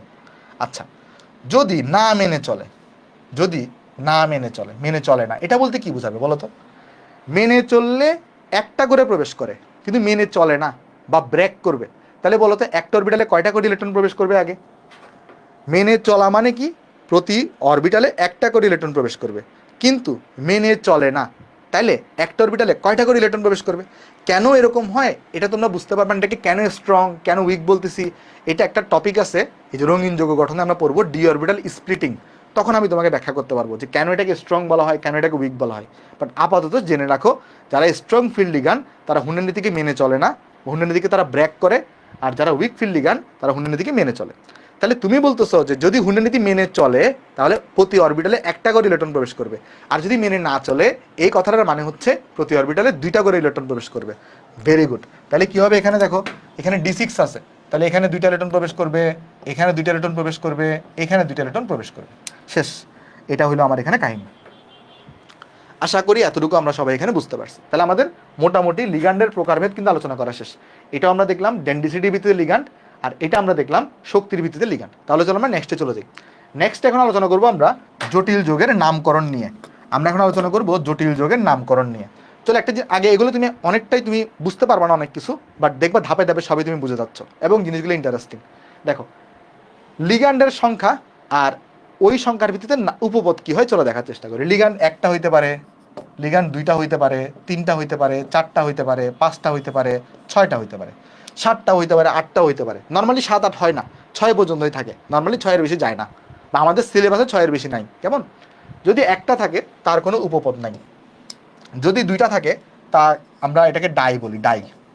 যদি তিনটা থাকে তাহলে সেটাকে বলা হয় ট্রাই, যদি চারটা থাকে সেটাকে বলা হয় টেট্রা, যদি পাঁচটা থাকে তাহলে সেটাকে বলা হয় প্যান্টা, আর যদি 6টা থাকে তাহলে সেটাকে বলা হয় হেক্সা। তাহলে এই নামগুলোর সাথে তুমি পরিচিত না? তাহলে আমি কি বললাম? যদি লিগ্যান্ডের সংখ্যা 1 হয় তাহলে সেখানে কোনো নাম ইউজ করার দরকার নেই।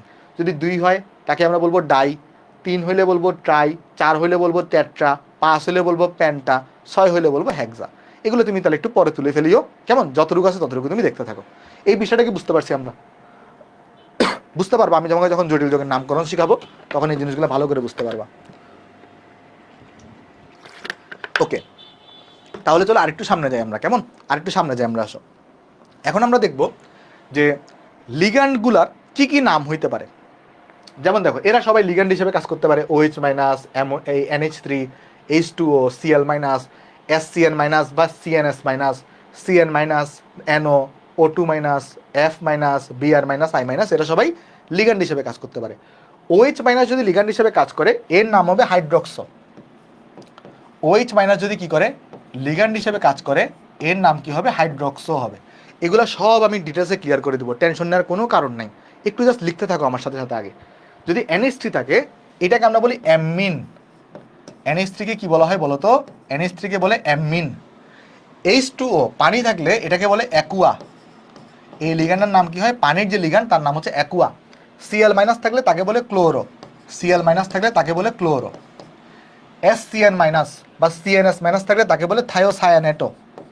থায়োসায়ানেটো কি বলে? যদি SCN মাইনাস থাকে বা CNS মাইনাস থাকে সেটাকে বলে থায়োসায়ানেটো। CN মাইনাস থাকলে সেটাকে বলে সায়ানো। CN মাইনাস থাকলে সেটাকে কি বলে? সায়ানো বলে। তারপর ধরো NO আছে, NO থাকলে বলে নাইট্রাসো। NO থাকলে কি বলে? নাইট্রাসো। নাইট্রাসো, নাইট্রাসো, NO থাকলে। O2 মাইনাস থাকলে তাকে বলে অক্সো। O2 মাইনাস হইলে বলে অক্সো। F মাইনাস হইলে বলে ফ্লোরো। F মাইনাস হইলে বলে ফ্লোরো। Br মাইনাস হইলে বলে ব্রোমো। Br মাইনাস হইলে বলে ব্রোমো। আর যদি I মাইনাস থাকে তাহলে তাকে বলে আয়োডো। তাহলে তাকে বলে আয়োডো। আয়োডো। দেখো, তাহলে আমরা এই নামগুলো দেখলাম। এই নামগুলো একবার তুমি পড়ে যাও তো, পড়া হইলে একবার আমাকে বলো। এগুলো এখন তোলার দরকার নাই, এগুলো তুমি ক্লাস শেষ হওয়ার পরে আমি তোমাকে PDF দিয়ে দেবো, তখন তুমি তুলে নিও। এই নামগুলো একবার তুমি দেখে যাও। দেখা হইলে আমাকে একবার বলো। নামগুলোকে দেখা হয়েছে? দেখা হইলে আমাকে একবার বলো। আমি আরেকবার বলি। OH মাইনাস হলে বলে হাইড্রক্সো, NH3 হলে বলে অ্যামিন, H2 হচ্ছে অ্যাকুয়া, Cl মাইনাস হচ্ছে ক্লোরো, SCl মাইনাস হচ্ছে থায়োসায়ানেটো, Cn মাইনাস হচ্ছে সায়ানো, NO হচ্ছে নাইট্রাসো, O2 মাইনাস হচ্ছে অক্সো, ফ্লোরো, ব্রোমো, আয়োডো। এগুলো এখন তোলার দরকার নেই, একবার দেখা হইলেই বলো। ওকে, ভেরি গুড, ঠিক আছে।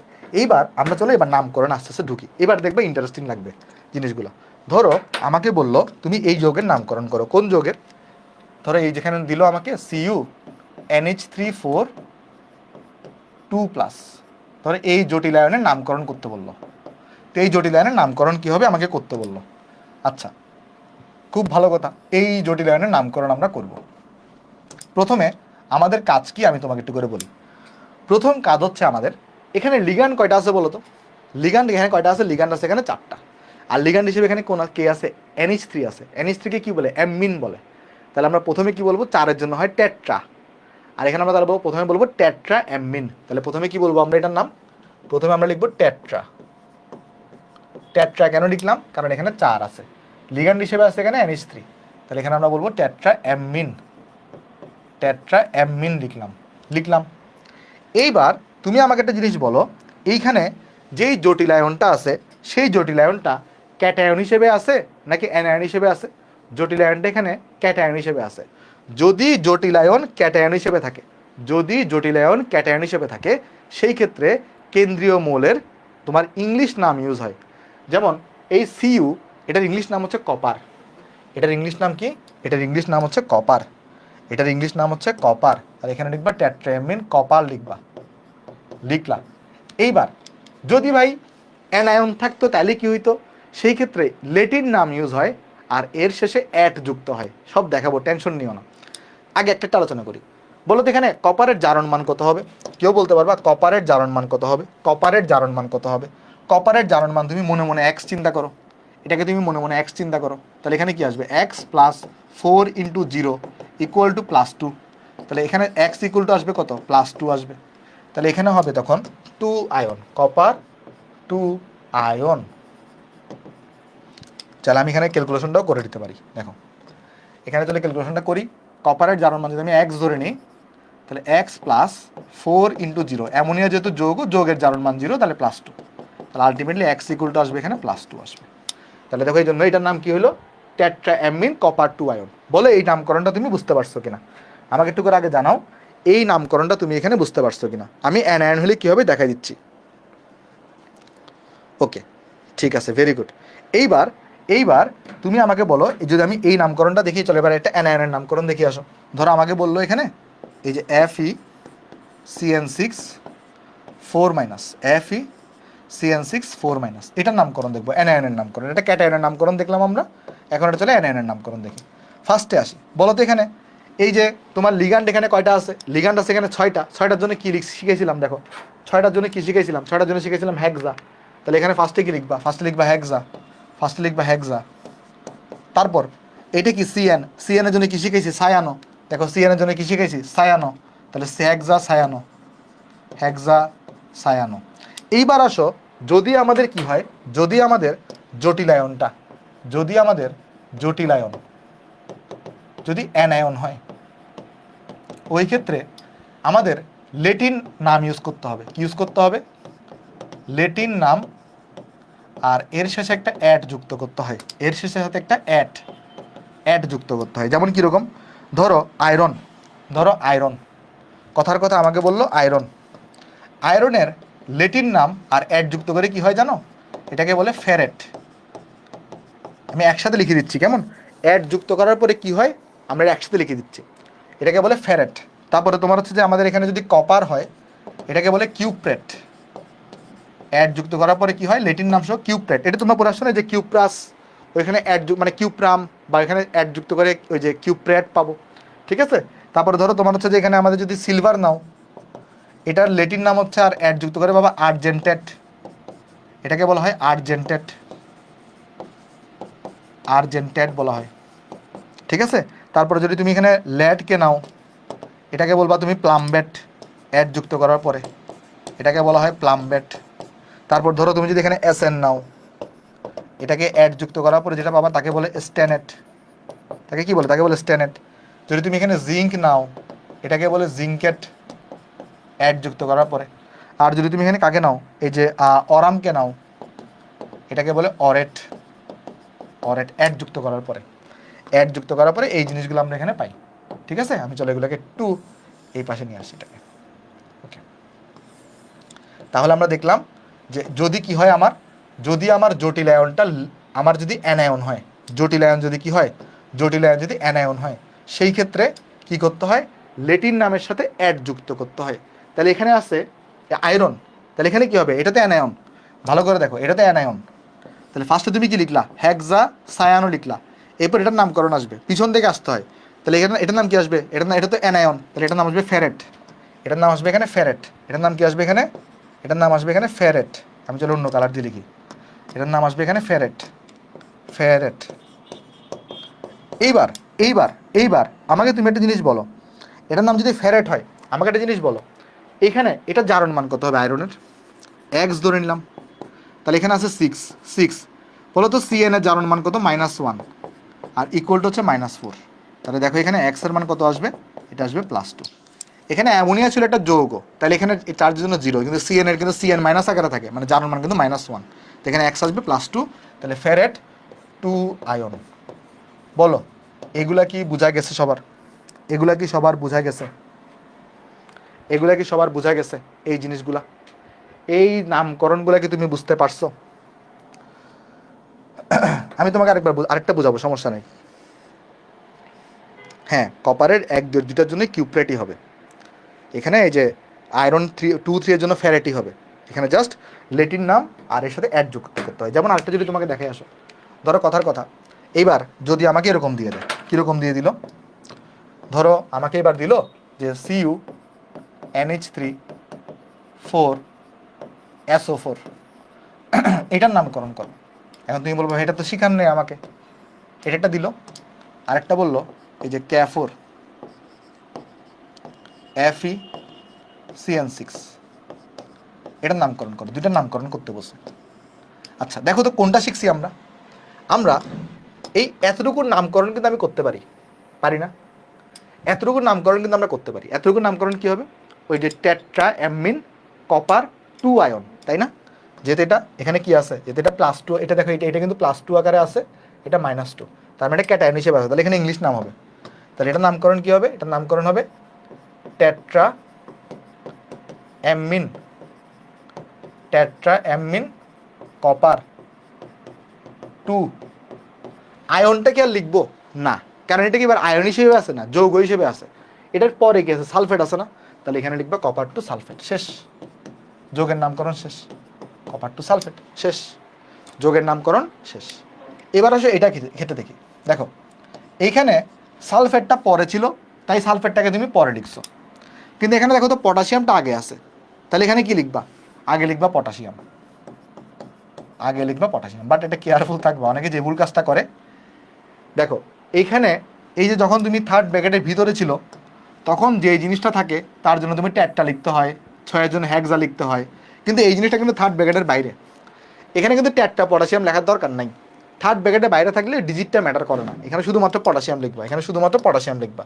তাহলে পটাশিয়াম লেখার পরে এই জিনিসের নামকরণ তুমি কিন্তু জানো, এই জিনিসের নামকরণ কি? হেক্সা, সায়ানো,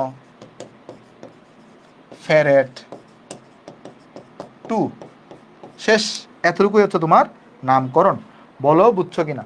এতটুকুই হচ্ছে তোমার এখানে নামকরণ, বলো বুঝছো কিনা? বলো বুঝছো কিনা? এতটুকুই হচ্ছে তোমার নামকরণ, বলো বুঝছো কিনা?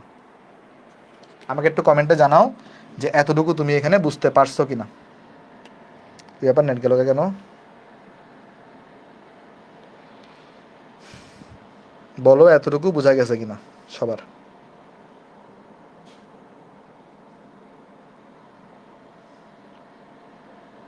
বলো এতটুকু বুঝতে পারছো কিনা, একটু করে দাঁড়াও। হ্যাঁ হ্যাঁ আসছে, ওকে।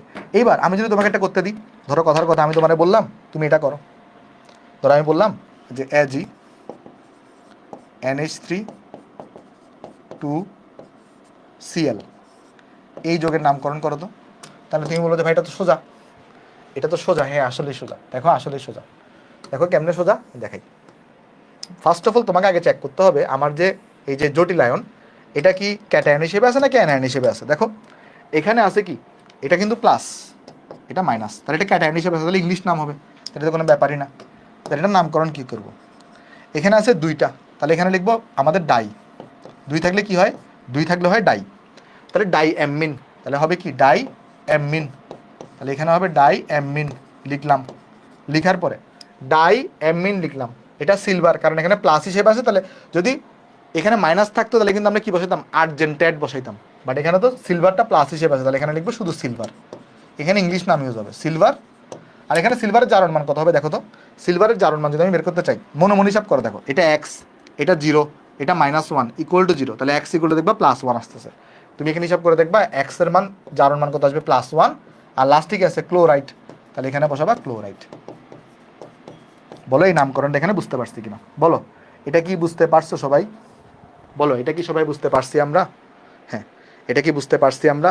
আশা করি বুঝতে পারছি, আশা করি এই নামকরণগুলো এখানে বুঝতে পারছি। আচ্ছা এইবার একটা জিনিস দেখাবো, সেটা হচ্ছে যদি একাধিক তোমার যদি লিগ্যান্ড থাকে তাহলে সেই ক্ষেত্রে নামকরণ কি করতে হবে। মানে এখানে তো নর্মালি কি ছিল, একটা করে লিগ্যান্ড ছিল না, এখানে নর্মালি কয়টা করে লিগ্যান্ড ছিল? একটা করে।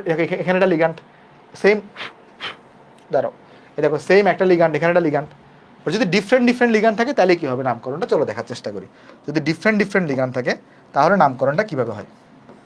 যদি ডিফারেন্ট লিগ্যান্ড থাকে, ঠিক আছে, যদি ডিফারেন্ট লিগ্যান্ড থাকে, যেমন আমি যদি তোমাকে একটা দেখাই, ধরো এখানে আছে আমার কাছে এই যে Fe, ধরো আমাকে দিছে Fe, তারপর ধরো এখানে দিল H2O, তারপর ধরো 5 দিল, এখানে ধরো দিল NO, তারপর এখানে তোমার এরকম দিছে, তারপর এখানে ধরো দিছে তোমার SO4। ওকে, তাহলে এইবার আসো এটার নামকরণ দেখি কি হবে। চলো এটার নামকরণ দেখি কি হবে। এবার দেখো, এবার আমাকে একটু করে বলো তো ফার্স্টে এখানে কেন্দ্রীয় মৌল কোনটা? এখানে কেন্দ্রীয় মৌল হচ্ছে আয়রন, কারণ আয়রন হচ্ছে ধাতু। তাহলে এখানে কেন্দ্রীয় মৌলকে, এখানে কেন্দ্রীয় মৌল হচ্ছে আয়রন, এটাতে কোনো সন্দেহ নেই, এটা হচ্ছে আমার কেন্দ্রীয় মৌল। আচ্ছা তাহলে এখানে লিগ্যান্ড কয় ধরনের লিগ্যান্ড আছে বলতে পারবা? এখানে কয় ধরনের লিগ্যান্ড আছে কেউ বলতে পারবা? এখানে কয় ধরনের লিগ্যান্ড আছে কেউ বলতে পারবা? 2টা লিগ্যান্ড আছে না এখানে, দেখো এইটাও একটা লিগ্যান্ড, এটাও একটা লিগ্যান্ড, আবার একই সাথে এটাও একটা লিগ্যান্ড। তো এখন এই লিগ্যান্ডের নাম কি? এই লিগ্যান্ডের নাম হচ্ছে অ্যাকুয়া, আর এই লিগ্যান্ডের নাম হচ্ছে নাইট্রাসো। এই লিগ্যান্ডের নাম কি? নাইট্রাসো, তাই না? দেখো, এটা একটা লিগ্যান্ড, এটাও একটা লিগ্যান্ড, এটার নাম হচ্ছে অ্যাকুয়া, এটার নাম হচ্ছে নাইট্রাসো। তাহলে এইবার তুমি কি করবা? যদি একাধিক লিগ্যান্ড থাকে তাহলে কোন লিগ্যান্ডটাকে আগে বসাবো? অ্যালফাবেটিকভাবে যেটা আগে আসে। দেখো তো অ্যালফাবেটিকভাবে এখানে কোনটা আগে আসবে? এই হচ্ছে আগে আসে। তাহলে নামকরণের সময় নামকরণটা আমরা কীভাবে করবো দেখো, নামকরণটা আমরা কীভাবে করবো দেখো। তাহলে এখানে আমরা নামকরণ দিব এরকম যে প্যান্টা অ্যাকুয়া, নামকরণ দিব প্যান্টা অ্যাকুয়া, প্যান্টা অ্যাকুয়া, নাইট্রাসো, নাইট্রাসো। তারপরে দিব এখানে কি হবে? এটা কি প্লাস চার্জ আকারে আছে, ক্যাটায়নাশিপ আছে, তাহলে আয়রন হবে। বা এখানে তাহলে কি হবে? এখানে হবে আয়রন, এখানে তাহলে হবে আয়রন। তাহলে আয়রন দেওয়ার পরে বলো এখানে এখানে এটা জারণ মান কত হবে? এটা এক্স ধরে নাও, তাহলে এখানে দেখবে এটা +2 আসবে, আয়রন 2 আসবে, আয়রন 2, কারণ এটা তো যৌগ। তাহলে এরপর হবে সালফেট। বলো এই যৌগের নামকরণ তুমি বুঝতে পারছো কিনা? এই যৌগের নামকরণ তুমি বুঝতে পারছো কিনা? একটা আমাকে কমেন্টে জানাও, একটা আমাকে কমেন্টে জানাও যে তুমি এই যৌগটার নামকরণটা বুঝতে পারছো কিনা। এই যৌগের নামকরণ বুঝতে পারছো কিনা একটা আমাকে জানাও। এটা কি বোঝা গেছে সবার? তাহলে এরকম একাধিক যদি তোমার কাছে কি থাকে, একাধিক যদি তোমার কাছে লিগ্যান্ড থাকে, তাহলে কিন্তু তোমাকে কি করতে হবে? লিগ্যান্ডগুলোর নামের অ্যালফাবেটিক অর্ডার বিবেচনা করতে হবে। লিগ্যান্ডের নামের কি বিবেচনা করতে হবে? অ্যালফাবেটিক অর্ডার বিবেচনা করতে হবে, তারপর তুমি বের করতে পারবা। আশা করি বুঝতে পারছি আমরা সবাই। চলো আরেকটা তোমাকে বাড়ির কাজ দিই আমি, এটা আমি তো করে দিছি, একটা তোমাকে বাড়ির কাজ দিই আমি। তুমি যেটা করবা, এই যে ক্রোমিয়াম, তারপরে H2O4 Cl2, তারপর হচ্ছে Cl, এটা তুমি বাড়ি কাজ করবা। এই নামকরণটা তুমি এখানে বাড়ি কাজ করবা। পারা যাবে? বলো জিনিসগুলো কি পারবা? আশা করি পারবা, আশা করি পারবা। আর 10-15 মিনিট পরেই এরপর ছেড়ে দিব, কেমন? আর 10-15 মিনিট পরে, 10 মিনিট পরে, 10 মিনিট পরে ছেড়ে দিব। যাই হোক, তাহলে আমাদের কিন্তু জটিল যোগের নামকরণটা শেষ, আমাদের জটিল যোগের নামকরণ শেষ। আমরা এখন আলোচনা করব জটিল যোগের সংকরায়ন নিয়ে। জটিল যোগে কি আলোচনা করবো? সংকরায়ন নিয়ে। খুবই গুরুত্বপূর্ণ জিনিসটা, জটিল যোগের সংকরায়নটা খুবই গুরুত্বপূর্ণ। আমি একটা দুটো যোগ তোমাকে ধরাই দিব, বাকিটা আমি নেক্সট ক্লাসে করাই দিব, কেমন? আচ্ছা, নাকি নেক্সট ক্লাসেই করাবো? নেক্সট ক্লাসে করালে কি বেশি প্রেশার পড়ে যাবে? না, নেক্সট ক্লাস করলে বেশি না, এটা নেক্সট ক্লাসে করি। এটা আজকের ক্লাস এতটুকুই থাকুক, আজকের ক্লাস এতটুকুই থাকুক, আজকের ক্লাস এতটুকুই থাকুক, আর না আগাই। কারণ এটা রিজন হচ্ছে এটাকে অর্ধেকে ছাড়া যাবে না, এই টপিকটাকে। আমাদের তাহলে আর একটা ক্লাস লাগবে, ওই একটা ক্লাসে আমরা জটিল যোগের তোমার হচ্ছে সংকরায়নটা শেষ করব। এফ ব্লক মূল একদমই ছোট, সেটা আমি দেখাই দিব, রঙিন যোগটা দেখবো, আর আমাদের ওই যে কয়টা বন্ধন উপস্থিত এরকম, মানে আগামী ক্লাসটার মধ্যে আমাদের এই পুরোটা শেষ হয়ে যাবে, কেমন? সো দেখা হবে তাহলে পরশুদিন। সবাই ভালো থাকবা, এতক্ষণ ক্লাস করার জন্য অনেক ধন্যবাদ। যাই তাহলে, আসসালামু আলাইকুম।